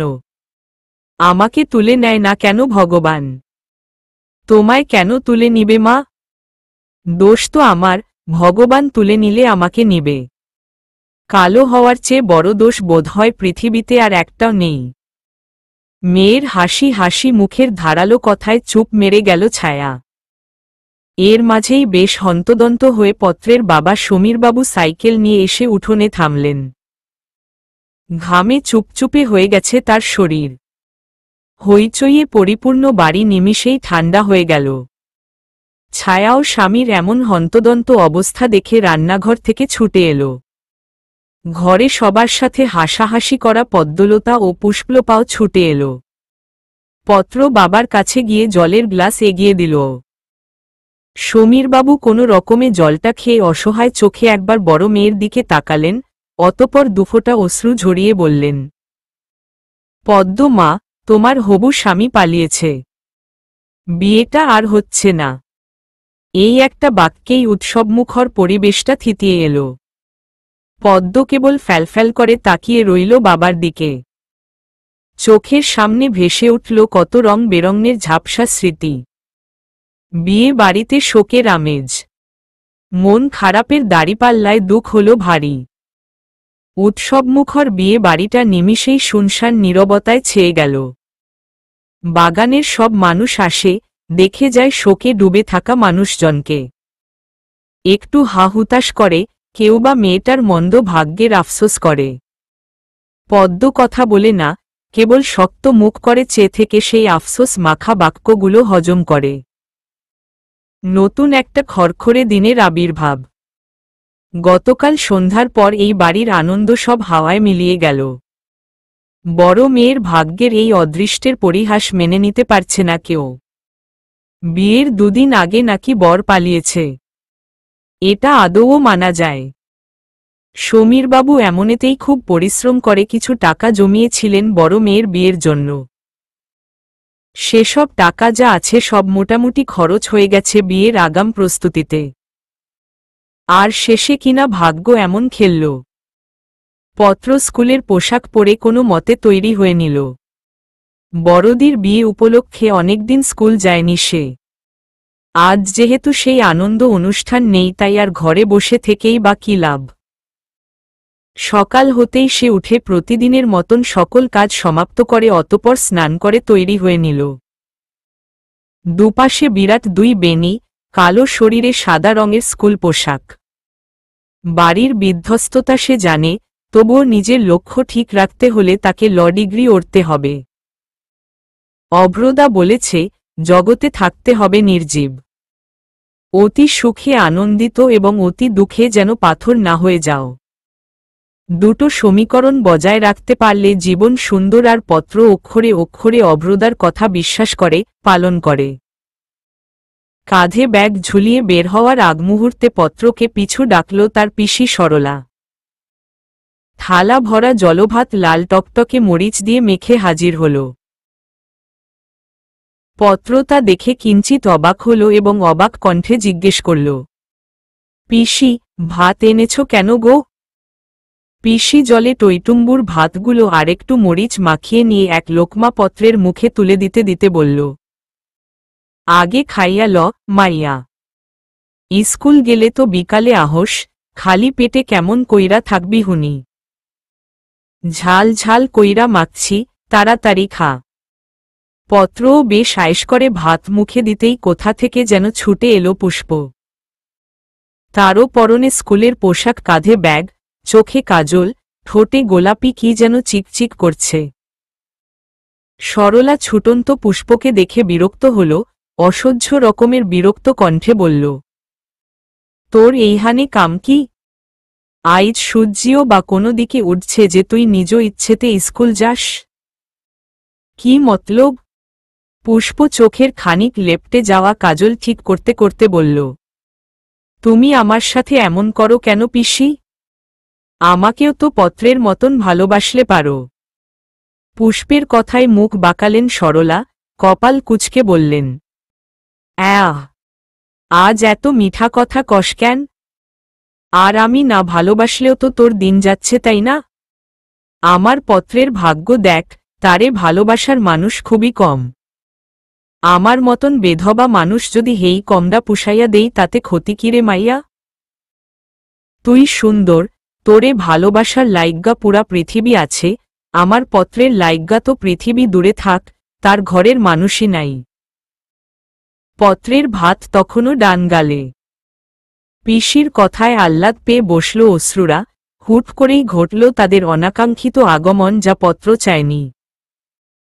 পুষ্প একবার পিসি এবং দ্বিতীয়বার পত্রের দিকে তাকিয়ে মুখ ঝামটি মেরে বলল, তোমার কি হিংসে গো পিসি?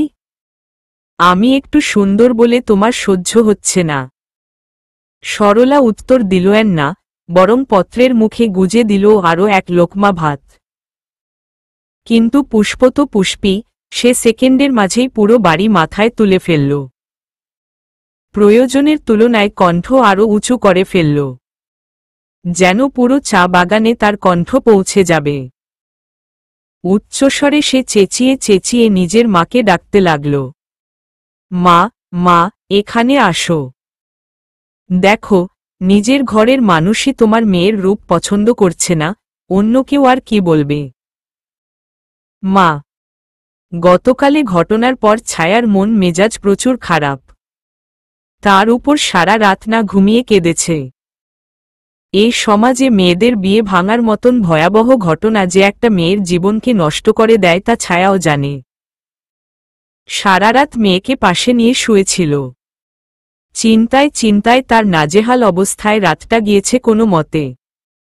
ভোর হওয়ার পর যা একটু চোখটা লেগেছিল তা আর শান্তিতে হতে দিল কই। কাঁচা ঘুম ভেঙে যাওয়ায় চটে গেল ছায়া। উত্তপ্ত অগ্নিশিখার ন্যায় ক্রোধ নিয়ে উঠোনে হাজির হল সে। চোখে মুখে তখনও লেগে আছে ঘুমের আভাস। মাকে দেখে ভয়ে সিটিয়ে গেল পত্র, অথচ পুষ্পের যেন ভারী মজা লাগল। সে ইনিয়ে বিনিয়ে নালিশের স্বরে মায়ের উদ্দেশ্যে বলল, জানো মা, আমি একটু সুন্দর দেখে পিসি আমায় কত কথা শোনাল। পত্র এমন কোয়েলার মতন হয়েছে, তা কি আমার দোষ? আমি কেন তার জন্য কথা শুনব? ছায়া মুহূর্তেই ক্ষেপে উঠলেন। তেরে গেলেন তার চেয়ে দ্বিগুণ বয়সী ননাসের দিকে। ক্রোধ সংবরণ না করে ছুঁড়ে মারল কথার তীর। নক্ষত্র খসে পড়ার মতন খসে পড়ল তার ভদ্রতা। আঙ্গুল উঁচিয়ে এমন মধ্যবয়স্ক নারীটিকে তুমুল অপমান করে বলল, আপনার এত হিংসে কেন পেটে, দিদি? নিজের ভাইঝির প্রতি এমন হিংসা আপনার লজ্জা করে না? বউ। সরলার কণ্ঠে তুমুল বিস্ময়। অবাক ভাব ছুঁয়েছে আকাশ। ভীষণ আত্মমর্যাদা সম্পন্ন মহিলাটি কথা বলতে গিয়েও যেন বলতে পারল না। চোখে মুখে ছড়িয়ে পড়ল অপমানের অশ্রু। কিন্তু ছায়া তা পরোয়া করল কি? করল না। সে আরও নতুন উদ্যমে বলতে লাগল, এমন হিংসুটে মহিলা আমি আমার বাপের জন্মে দেখিনি। আপনার এই কুনজরের জন্যই হয়তো আমার বড় মেয়ের কপাল পড়ল। স্বামীর সংসার তো ভালো করে কয়েক বছরও করতে পারলেন না। বিয়ের কয়েক বছরের মাথায় স্বামীটাকে খেলেন। এখন কি আমার সংসারটাও খাবেন? অন্ন ধ্বংস করে পেট ভরছে না? মা, সাবধানে কথা বলো। এটা পিসিরও সংসার। তোমার রোজগারের টাকায় সে খায় না, নিজের ভাইয়ের টাকায় খাচ্ছে। পত্রের কাট কাট কথায় ছায়া কিছুটা হতভম্ব হয়ে যায়। পত্র এমন রুক্ষ স্বরে কখনোই তার সাথে কথা বলেনি। পত্রের কথা যেন ছায়ার আগুনের মতন রাগে ঘি ঢালার কাজ করেছে। সে কথা বলার ভাষা খুঁজে না পেয়ে ছুটে গেল রান্নাঘরে। মাটির চুলায় রান্না করার জন্য সংরক্ষণ করে রাখা লাকড়ি থেকে একটা মোটা লাকড়ির টুকরো তুলে আবার ছুটে আসে উঠোনে। কিছু বুঝে উঠার আগেই সজোরে 4-5টা শক্ত মাডিগ্রি পড়ে যায় পত্রের পিঠে। পত্র নির্বাক, ভাষাহারা। ভ্যাবাচেকা খেয়ে যায় পিসি এবং পুষ্প। ঘর থেকে ছুটে আসে পদ্মলতা। মায়ের এমন অমানবিক কাজ দেখে সেও বিস্মিত হয়ে পড়ে। আরও কয়েক ঘা প্রহার হওয়ার পর সম্বিত ফিরে এলো সবার।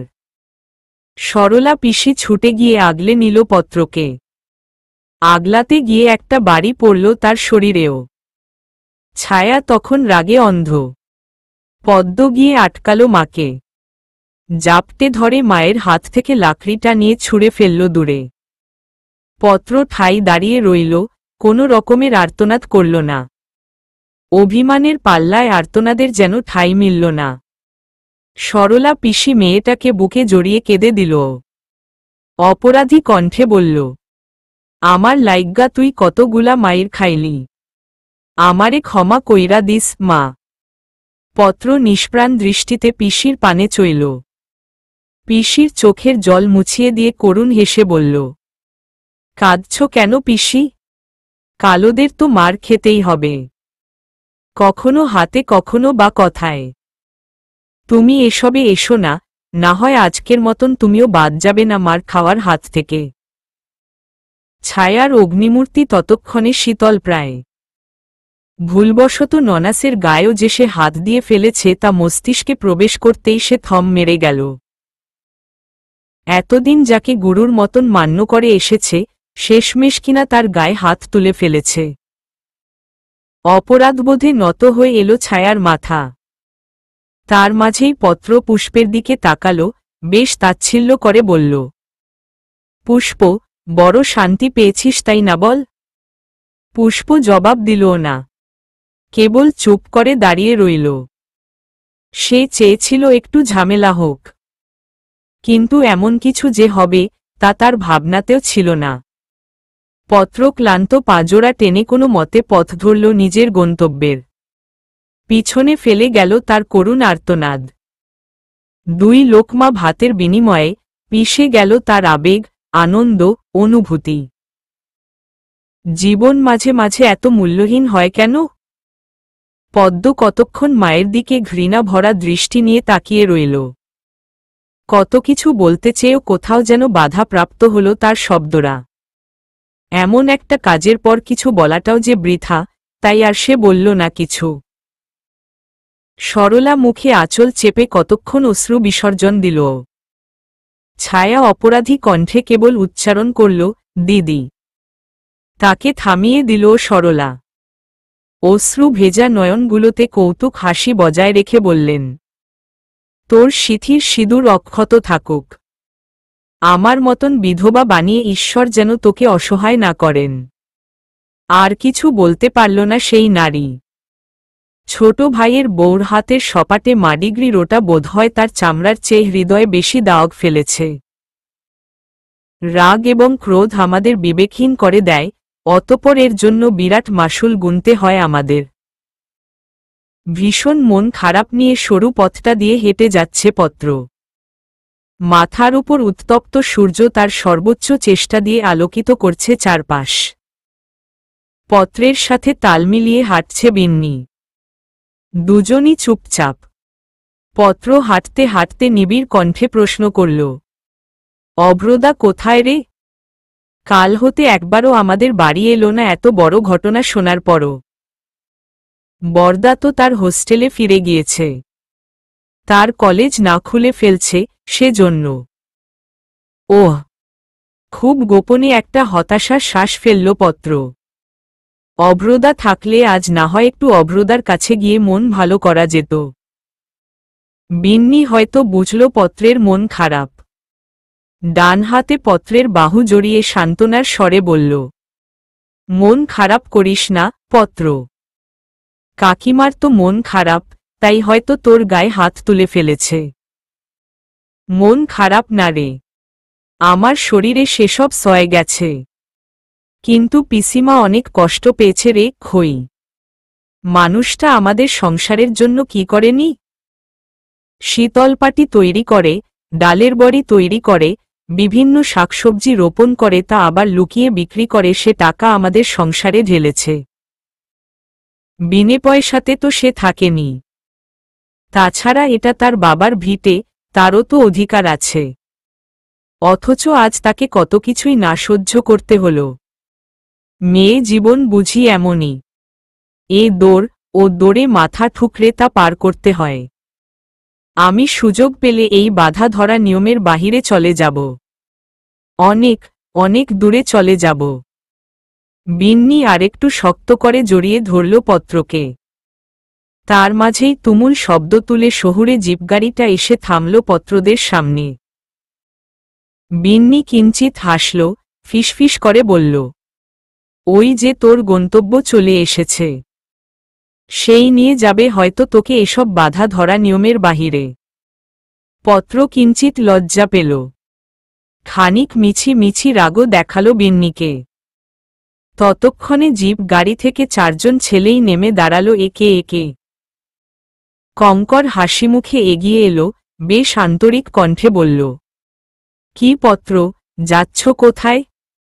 স্কুল। পত্রের মিনমিনে উত্তরে হাসল কঙ্কর, কিছুটা ঠাট্টা করে বলল, আরে আরে, অত লজ্জা পাচ্ছ কেন? আপনারে বলতে হবে? ও মেয়ে, লজ্জা পাওয়া তো ওরই কাজ, তাই লজ্জা পাচ্ছে। অদ্ভুত। বিন্নির মুখ ভেঙচি কেটে কর্কশ কণ্ঠে বলা কথা শুনে হো হো করে হেসে উঠল কঙ্কর। ফিচলে কণ্ঠে বলল, মানলাম ও মেয়ে তাই লজ্জা পাচ্ছে, তা তুমি তো লজ্জা পাচ্ছ না। তবে তুমি কি মেয়ে না, ছেলে? সমস্বরে হেসে উঠল সবাই কঙ্করের ঠাট্টা শুনে।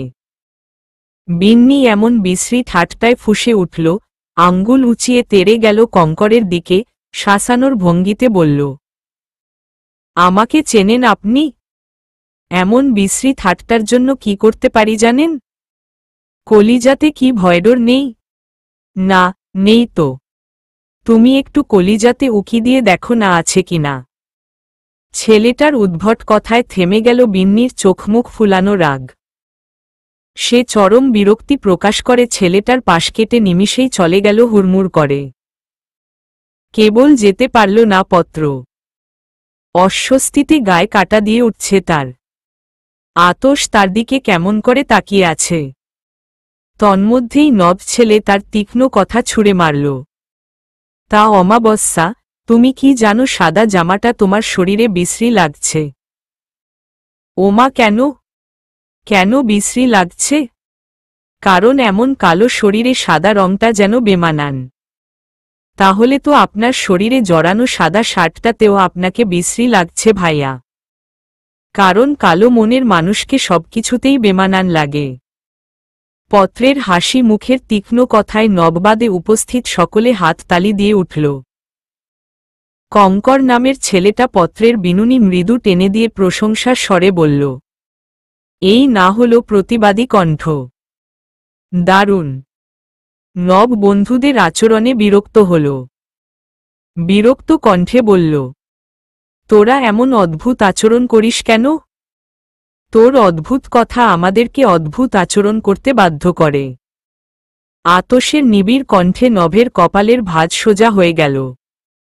কোনো রকমের বাক্যব্যয় না করেই সে গাগিতে উঠে গেল। তার সাথে সাথে কঙ্কর এবং গৌরবও উঠে গেল, কেবল দাঁড়িয়ে থাকল আতশ। গাড়িটা তাদের পাশ কেটে চলে যেতেই মুহূর্তটা আরেকটু নিবিড় হল। পত্র দাঁড়িয়ে রইল নিজের জায়গায়, আতশ কেবল এগিয়ে এলো। চুপচাপ দাঁড়িয়ে থাকা মেয়েটার ডানহাত গলিয়ে তার বাহাত দিয়ে মুঠ করে ধরল।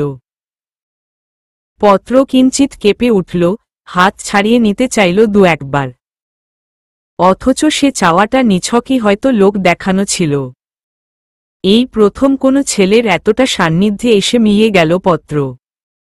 আতশ তা দেখে মৃদু হাসল, কোমল কণ্ঠে বলল, শুনলাম মন খারাপ।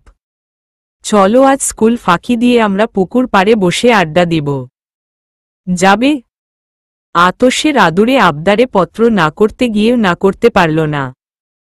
কেবল ডানে বামে মাথা নাড়িয়ে সম্মতি জানাল। পঞ্চদশীর মনে তখন অনুভূতিদের তুমুল স্রোত। চারদিকে ভালো লাগায় ছেয়ে গেছে। মানুষটাকে বড্ড নিজের নিজের লাগছে। আবার মনের গহীনে অস্বচ্ছ ভয়দের আনাগোনা। কেউ যদি তাদের দেখে ফেলে তবে তো কেলেঙ্কারি হয়ে যাবে। কিন্তু তবুও কিছু কলঙ্কের ভয় ছাপিয়ে তার রঙিন মুহূর্তটা বেশি আকর্ষণ করল। তাছাড়া বয়সটা তো আবেগেরই। শ্যাওলা জমা মস্ত পুকুরের কোণে বসে আছে পত্র।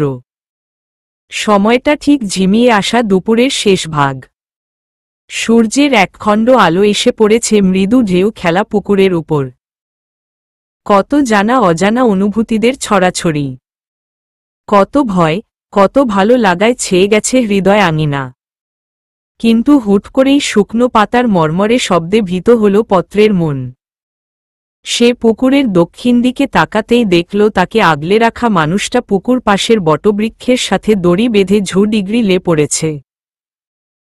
ঝিমিয়ে থাকা এক ফালি রোদ বটগাছের উপর নিবিড় আলো ছড়িয়ে দিচ্ছে। যে আলো ছুঁয়ে দিচ্ছে চির নিদ্রায় নিদ্রামান এক বৈধব্য রোগের অভিশাপে অভিশপ্ত অনেকগুলো বসন্ত বেঁচে থাকা নারীকে।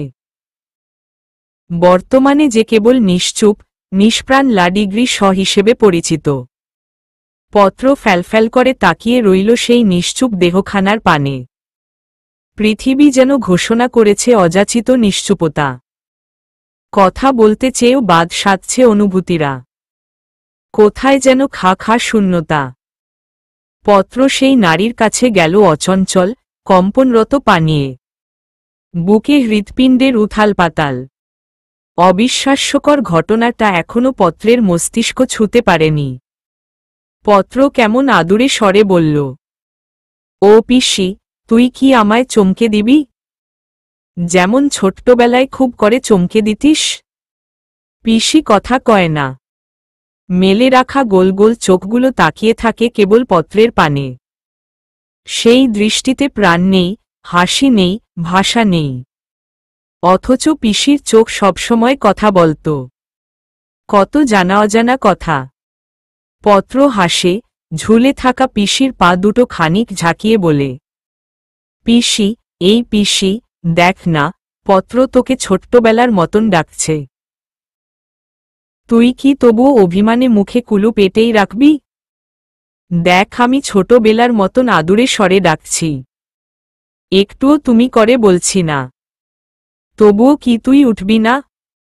পত্রের মস্তিষ্ক হয়তো এখনো মানতে চাইছে না পিসির অনাকাঙ্ক্ষিত বিদায়। সবটা ঘটনায় বাকরুদ্ধ করে দেয় আতশকে। সে অবাক, বিস্ময় দৃষ্টি নিয়ে একবার পিসি এবং আরেকবার পত্রকে পরখ করছে। পত্রের এমন উন্মাদনায় তরতর করে তার অবাক ভাব আকাশ ছুঁই ছুঁই করছে। সে কোনো মতে তবুও উচ্চারণ করল, পত্র লেখা, উনি তোমার পিসি? আতশের কথায় পত্র তার দৃষ্টি খানিক বাঁকাল, আর চোখে আতশের দিকে তাকিয়ে অভিমানী কণ্ঠে বলল, হ্যাঁ, ও আমার পিসি। দেখুন না সুন্দর পুরুষ, পিসি কেমন চুপ করে আছে, কোনো কথাই তো বলছে না। পত্র লেখা, কথা বলবে কিভাবে উনি? উনি তো বেঁচেই নেই। পত্র বোধহয় রুষ্ট হল আতশের কথায়। বেশ বিরক্তি নিয়ে বলল, কিসের বেঁচে নেই? পিসি আমায় কথা দিয়েছে, সে আমার পুতুলের মতন আমারেও লাল টুকটুকে বউ সাজিয়ে রাজকুমারের কাছে তুলে দিবে। আর আমার পিসি কখনো কথা ভাঙে না। আতশ সেই বোকাসোকা মেয়েটাকে কিছু বলার ভাষাই খুঁজে পেল না।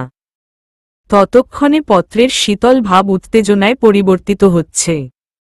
সে বারবার নিজের পিসির পাগুলো নাড়াতে নাড়াতে বলল, উঠো পিসি, ও পিসি, উঠো না। তুই না খাইয়ে দিল পত্র খায় বল? তুই তো এমন বুক ভার ভার কষ্ট কখনো দিতিস না পত্রকে, তবে আজ এমন দমবন্ধ কষ্ট কেন দিচ্ছিস? পিসি রে, উঠো না রে পিসি। পত্রের বড় বড় চুলে তুই ছাড়া কে তেল দিয়ে দিবে? কে বিনুনি গেথে দিবে বল? পত্রের হাত পুড়ে গেলে কে মাকে বকা দিবে রে পিসি? তুই কি তোর পত্রের কথা শুনবি না? খুব কি রাগ করেছিস পিসি? অভিমান হয়েছে খুব? পিসি রে, পর করে দিচ্ছিস আমায়? পত্রের পাগলের মতন প্রলাপ কেবল ধীরে ধীরে বাড়ছে।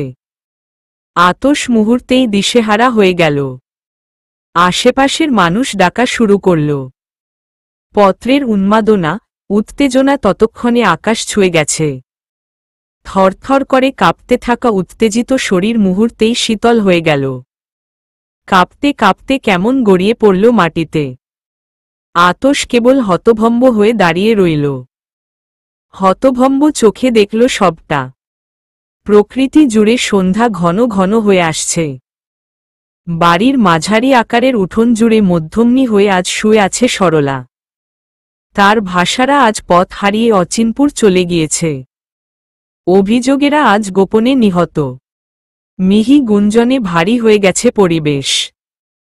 সরলার অনাকাঙ্ক্ষিত বিদায় কেবল পত্রদের বাড়ি না, স্তব্ধ করেছে পুরো চা বাগানকে।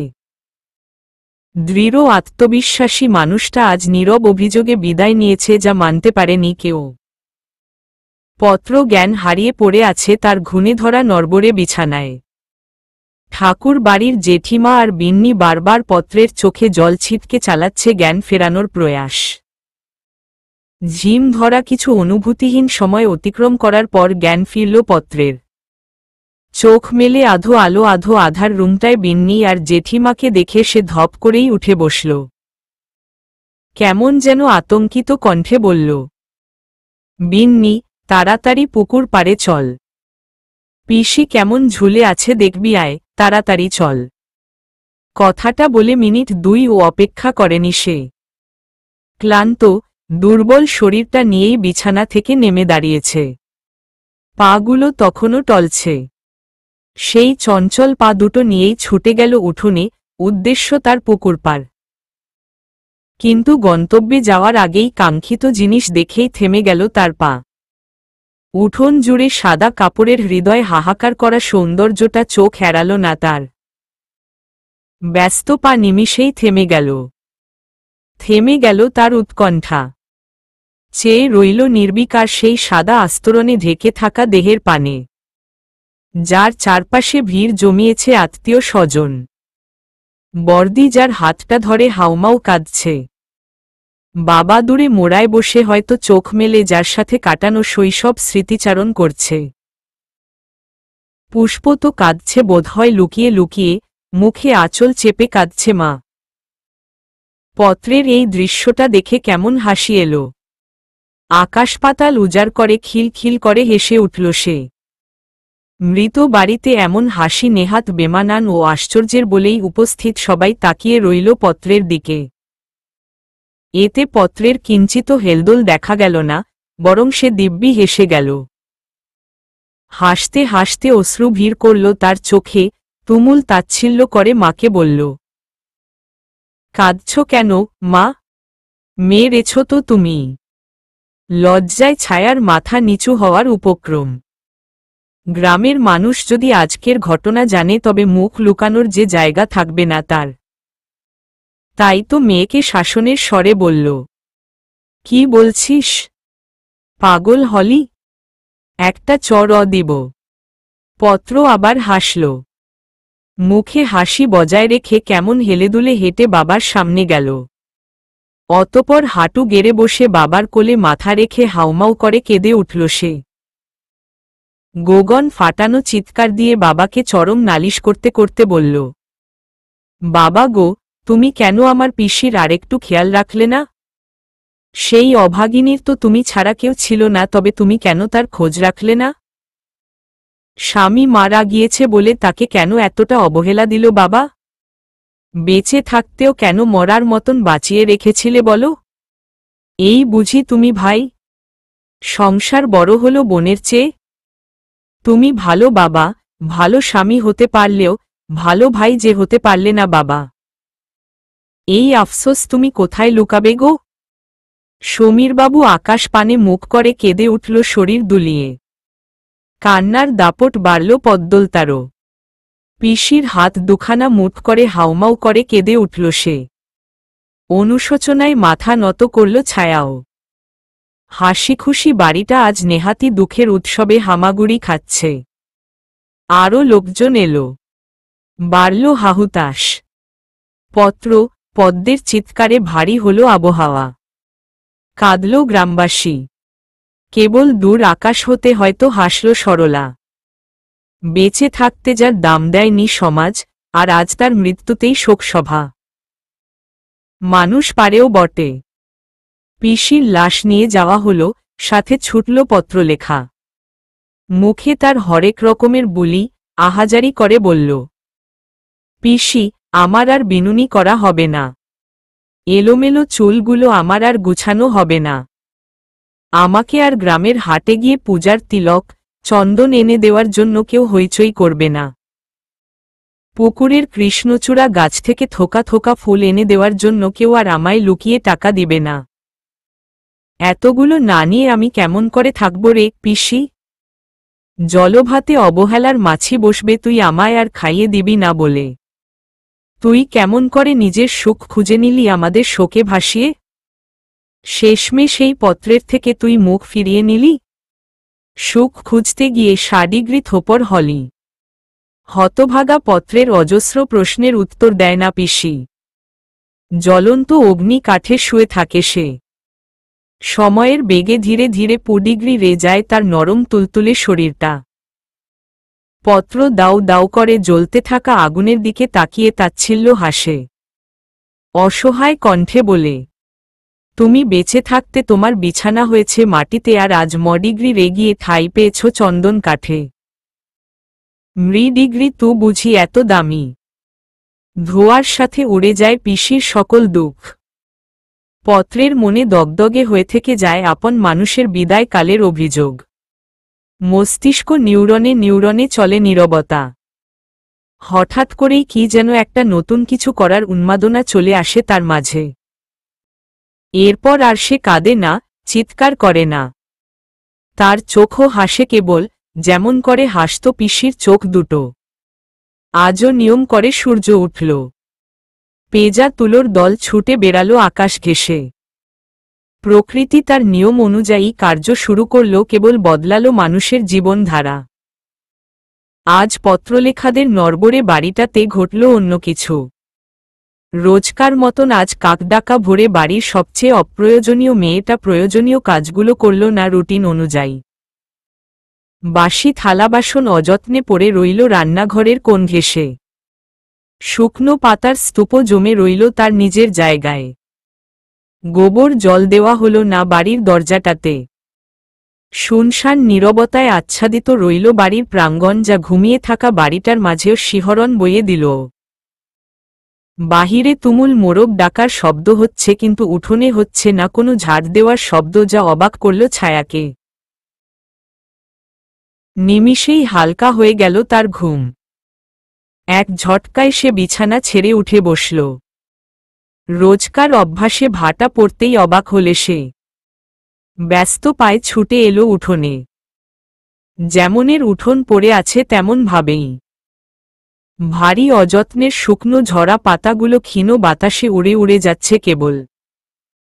ছায়া কণ্ঠ একটু উঁচুতে তুলল, ব্যস্ত কণ্ঠে পত্রকে ডাকল।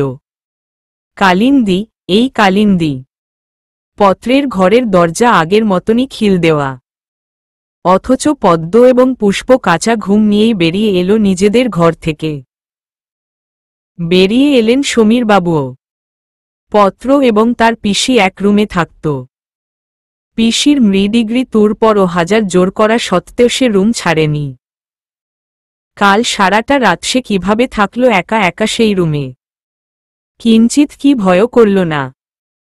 যতই হোক, কাছের বা পরিচিত মানুষটার মৃত্যুর পর কিছুদিন তাদেরকে আমরা কাছ থেকে বেশ অনুভব করি।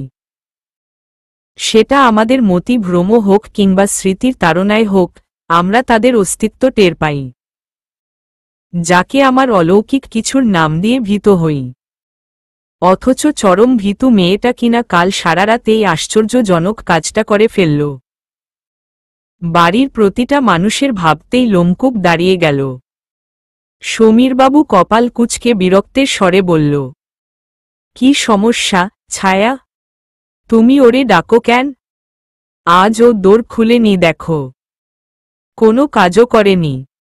ও তো এমন কখনোই করেনি। কি হলো ওর? ছায়ার কণ্ঠে তুমুল উৎকণ্ঠা, যাতে ঘুম ছুটে গেল উপস্থিত বাকিদেরও। সবাই ছায়ার কথা অনুযায়ী চোখ বড় বড় করে তাকিয়ে চারপাশটা পরখ করে দেখল। সত্যিই তো, আজ যেমনের উঠোন তেমনই রয়েছে। সকলের মাঝেই তুমুল বিস্ময়ের ছোঁয়া। তার মাঝেই ছায়া আবার বেশ জোরে ডাকল, কিরে কালিন্দী, উঠেছিস? ছায়ার ডাকের পর মিনিট দুই পেরুতেই সশব্দে পত্রের ঘরের দরজাটা খুলে গেল। হেলতে দুলতে বেরিয়ে এলো পত্র, যাকে দেখে ভূডিগ্রি ত দেখার মতন চমকে উঠে সবাই। অতি উত্তেজনায় প্রায় চিৎকার দিয়ে উঠে পুষ্প। ছায়ার ভাষারা দিশেহারা হয় তার অনবরত ধুকপুক করতে থাকা হৃৎপিণ্ডটাও। সমীরবাবুও অবাক হলেন। পত্রের নির্ঘুম থাকা টানা টানা চোখ যুগলে তখনও কোনো আবেগ নেই। কেমন কর্কশ, ভাষাহীন। সেকেন্ড পেরিয়ে সময়টা যখন মিনিটের ঘরে যায় তখন হুঁশ ফিরে সবার। ছায়া মুহূর্তেই চেঁচিয়ে উঠে এই কাক ডাকা ভরে। আক্রোশে ফেটে পড়ে এবং কণ্ঠ উঁচিয়ে বলে, চুলের এই কি করেছিস তুই? এত ঘন লম্বা চুলগুলো ঘাড় অবধি হলো কিভাবে? কেটেছিস কেন? কখনোই বা কাটলি? কাল রাতে। মায়ের এমন উচ্চ কণ্ঠের বিপরীতে পত্রের কণ্ঠ শীতল। ছোট কণ্ঠে দিয়ে দিল মায়ের উত্তর। ছায়া হতভম্ব চোখে তাকায় স্বামীর পানে। বলতে চায় অনেক কিছু, কিন্তু অনাকাঙ্ক্ষিত ঘটনায় তার শব্দগুচ্ছ হোঁচট খাচ্ছে বারবার। সমীরবাবু মেয়ের দিকে এগিয়ে যায়। সেও কম অবাক হয়নি। তবুও মেয়ের অবস্থা হয়তো বুঝতে পারে সে, তাই তো মেয়ের মাথায় আদুরে হাত বুলিয়ে বলে, চুলগুলো কেটেছিস কেন মা? কত সুন্দর চুল। চুলগুলো আছড়ে দেওয়ার মানুষ তো বিদায় নিয়েছে, তো শুধু শুধু অযত্নে ফেলে রাখব কেন? তাই কেটেছি। সমীর বাবু তপ্ত শ্বাস ফেলেন। মেয়ে যে তার পিসিকে ভীষণ ভালোবাসে এটা কারোই অজানা না। গোপনে বাড়ল হতাশা। মেয়েকে আর কিছু বলার ভাষা তিনি খুঁজে পেলেন না। কেবল ক্ষীণ স্বরে বললেন, সব মানুষ চিরকাল থাকবে না তোর সাথে, এটা মেনেই আগাতে হবে। মানুষ না থাকুক, স্মৃতিগুলো তো আছে। তা যে ঘুমাতে দেয় না। সমীরবাবু কিক্ষণ মেয়ের দিকে তাকায়।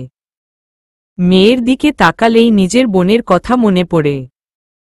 এমন না যে পত্রের সাথে সরলার চেহারার কোনো মিল আছে, তবুও কোথাও যেন অনেক মিল। দুঃখের দিক দিয়ে কি? সমীরবাবু কোনো রূপ কথা না বলেই নীরবে প্রস্থান নেন। ছায়া কিছু বলতে গিয়েও বলতে পারে না। পত্রও আবার আগের মতন নিঃশব্দে চলে যায় নিজের ঘরে। ছায়ার সাহস হয় না মেয়েকে কিছু বলার। কেমন ধ্বংসাত্মক রূপ মেয়ের। মানুষ হারানোর শোকে মেয়েটা কি পাডিগ্রি গল হল। কঠোর নির্বাসন বেছে নেয় পত্র। দিন দুই কেবল দৌড় দিয়ে পড়ে থাকে নিজের ঘরে। বিচ্ছিন্ন হয় নিজের ছুটন্ত সত্তা থেকে। তখন শোকের নদীতে তার ভরাডুবি অবস্থা প্রায়। পিসির মৃত্যুর তৃতীয় দিন চলছে আজ। ভর সন্ধ্যাবেলা বিন্নি এসে হাজির পত্রদের বাড়ি। রোজকারের মতন আজও পত্রের ঘরের দরজা আটকানো। বিন্নি এসেই পত্রের দরজায় ঠক ঠক শব্দ করে। বাড়িতে তখন ছায়া একা, তাও ঘুমে। বিদ্যুৎ নেই পুরো চা বাগানে। পদ্মলতা গিয়েছে পুকুর পার, দুপুরের এঁটো থালা বাসন মাজতে। পুষ্প বাড়িতে নেই, হয়তো আছে কোথাও দস্যিপনা নিয়ে। বিন্নির হাবভাবে কেমন যেন একটা গোপনীয়তা। গলার স্বরেও চোরা চোরা ভাব। পত্রের দরজায় দ্বিতীয়বারের মতন ক্ষীণ শব্দ করে প্রায় ফিসফিসিয়ে বলল, পত্র, খোল দরজাটা। আমার জরুরি কথা আছে। বিন্নির এমন সতর্ক কণ্ঠে হয়তো পত্রের সন্দেহ হল। সে মিনিট পেরুতেই সাবধানে খুলে দিল দরজাটা যেন কোনো শব্দ না হয়। পত্র দরজা খুলতেই ঘরের ভেতরে সাবধানী পা ফেলে প্রবেশ করে বিন্নি। পত্রের ঘরে হারিকেন জ্বলছে মিটমিট আলোয়। বিন্নি সেই নিভু নিভু আলোতে যখন পত্রের দিকে তাকালো আচমকাই সে ভীষণ ভয় পেয়ে গেল। অপ্রত্যাশিতভাবে কণ্ঠ থেকে অদ্ভুত এক মিহি স্বরের চিৎকার ভেসে এলো। পত্র বেশ বিরক্ত হল সেই চিৎকারে। কপালে ৩-৪ ভাঁজ ফেলে বিরক্ত কণ্ঠেই বলল, অমন চিৎকার করছিস কেন? পাড়া প্রতিবেশী ডাকার ধান্দা? বিন্নি ততক্ষণে অবাকের সপ্তম পর্যায়ে চলে গিয়েছে। কথা বলতে চেয়েও পারছে না বলতে। সে কেবল ঘুরিয়ে ঘুরিয়ে দেখে পত্রকে। কেমন অচেনা পত্র। বিন্নি কিছুটা সংশয় মাখানো কণ্ঠে বলে, তোর এই কি সাজ? এমন অদ্ভুতভাবে ঘরের ভেতর সেজে আছিস কেন? পত্র হু হা করে হেসে ওঠে। হাতের গাঢ় লাল রেশমি চুড়িগুলোকে শব্দ করে নাচাতে নাচাতে বলে, সুন্দর না? পিসি সবসময় বলতো আমি যেন সেজে থাকি। তাই সাজলাম আর কি। কেমন লাগছে? বিন্নি আবারও পত্রকে পা থেকে মাথা অবধি পরখ করে। চোখ যুগল বোধহয় বেরিয়ে আসতে চায়। সাদা ফকফকা একটা থ্রিপিস পরে আছে পত্র। ঘাড় অবধি চুলগুলো মাঝে সিথি করে রেখেছে, তাও তেল দিয়ে চুপচুপে। তার মোটা সরু ওষ্ঠতে লেপেছে লাল রঞ্জক। কালো বর্ণের হাতে লাল বর্ণের আলতাটা বড্ড বেশিই বোধহয় বেমানান লাগছে। আবার অন্যদিকে আলতা ছড়িয়ে ছিটিয়ে এবড়ো থেবড়ো হয়ে গেছে। কেমন একটা গা ছমছমে ভাব থাকা সত্ত্বেও বিন্নি কৃত্রিম হাসি দিল। অস্বস্তি নিয়ে বলল, সুন্দর লাগছে। পিসির মতন লাগছে তো? বিন্নি চুপ করে থাকে। পত্রকে কেমন অস্বাভাবিক লাগছে। ভয়ও জেকে ধরেছে। তবুও বিন্নি সেসব প্রসঙ্গ পাল্টে পত্রের হাতখানা শক্ত করে ধরল, প্রায় ফিসফিসিয়ে বলল, একটা জিনিস দেখাতে নিয়ে যাব তোকে। কি জিনিস? পত্রের প্রশ্নের উত্তর দেয় না বিন্নি, বরং পত্রের হাত ধরে সাবধানে টেনে নিয়ে যায় ঘরের বাহিরে। যেতে যেতে তারা বাড়ির সামনের মাঠ পেরিয়ে ঘন জঙ্গলে ঘেরা পুকুর পাড়ে হাজির হয়। অন্ধকার রাস্তা, তুমুল নীরবতা। পত্রের মনে প্রশ্নের ছড়াছড়ি, অথচ বিন্নি উত্তর না দেওয়ার ব্রত করেছে। পুকুরের ডান দিকটাতে, যেখানে বটগাছের ঝোপঝাড়টা অবস্থিত, ঠিক সেখানে পত্রকে নিয়ে গেল বিন্নি। পত্র কথা বলার জন্য ওষ্ঠ মৃদু কাঁপাতেই বিন্নি পত্রের মুখ শক্ত হাতে ধরে ফেলে। সাবধানী কণ্ঠে বলে, একটাও কথা বলিস না, কেবল ঝোপের দিকে উকি মেরে দেখ। পত্র মানল বিন্নির কথা, কথা বলল না। আলগোছে তাকালো ঝোপের ফাঁকে। অনাকাঙ্ক্ষিত, খুব ঘনিষ্ঠ কোনো দৃশ্য চোখে পড়তেই পত্র আটকে ওঠে।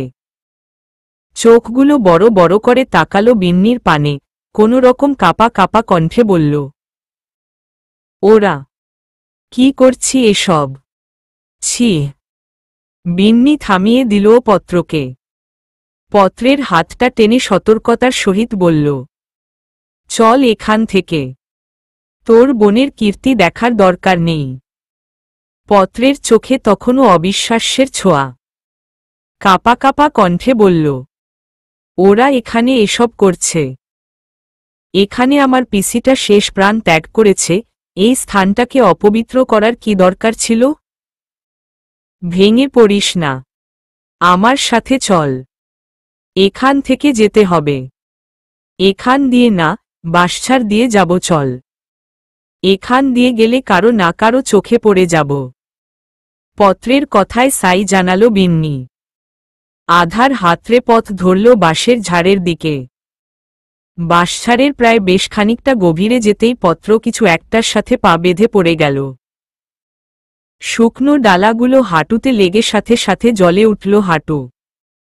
পত্র প্রায় ব্যথায় কুকিয়ে উঠল। বিন্নি এগিয়ে এলো দ্রুত, ব্যতিব্যস্ত কণ্ঠে বলল, কি হয়েছে পত্র? ব্যথা পেলি কিভাবে? কিসের সাথে পা লেগেছে? পত্র ব্যথায় চোখ মুখ কুঁচকে বলল, জানি না, কি যেন একটা আছে এখানে, নরম নরম। বিন্নি হঠাৎ অনুভব করল ভোটকা একটা গন্ধ আসছে।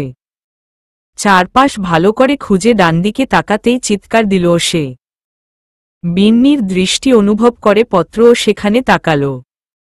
নিমিষেই তার ব্যথা হাওয়ায় মিলিয়ে গেল।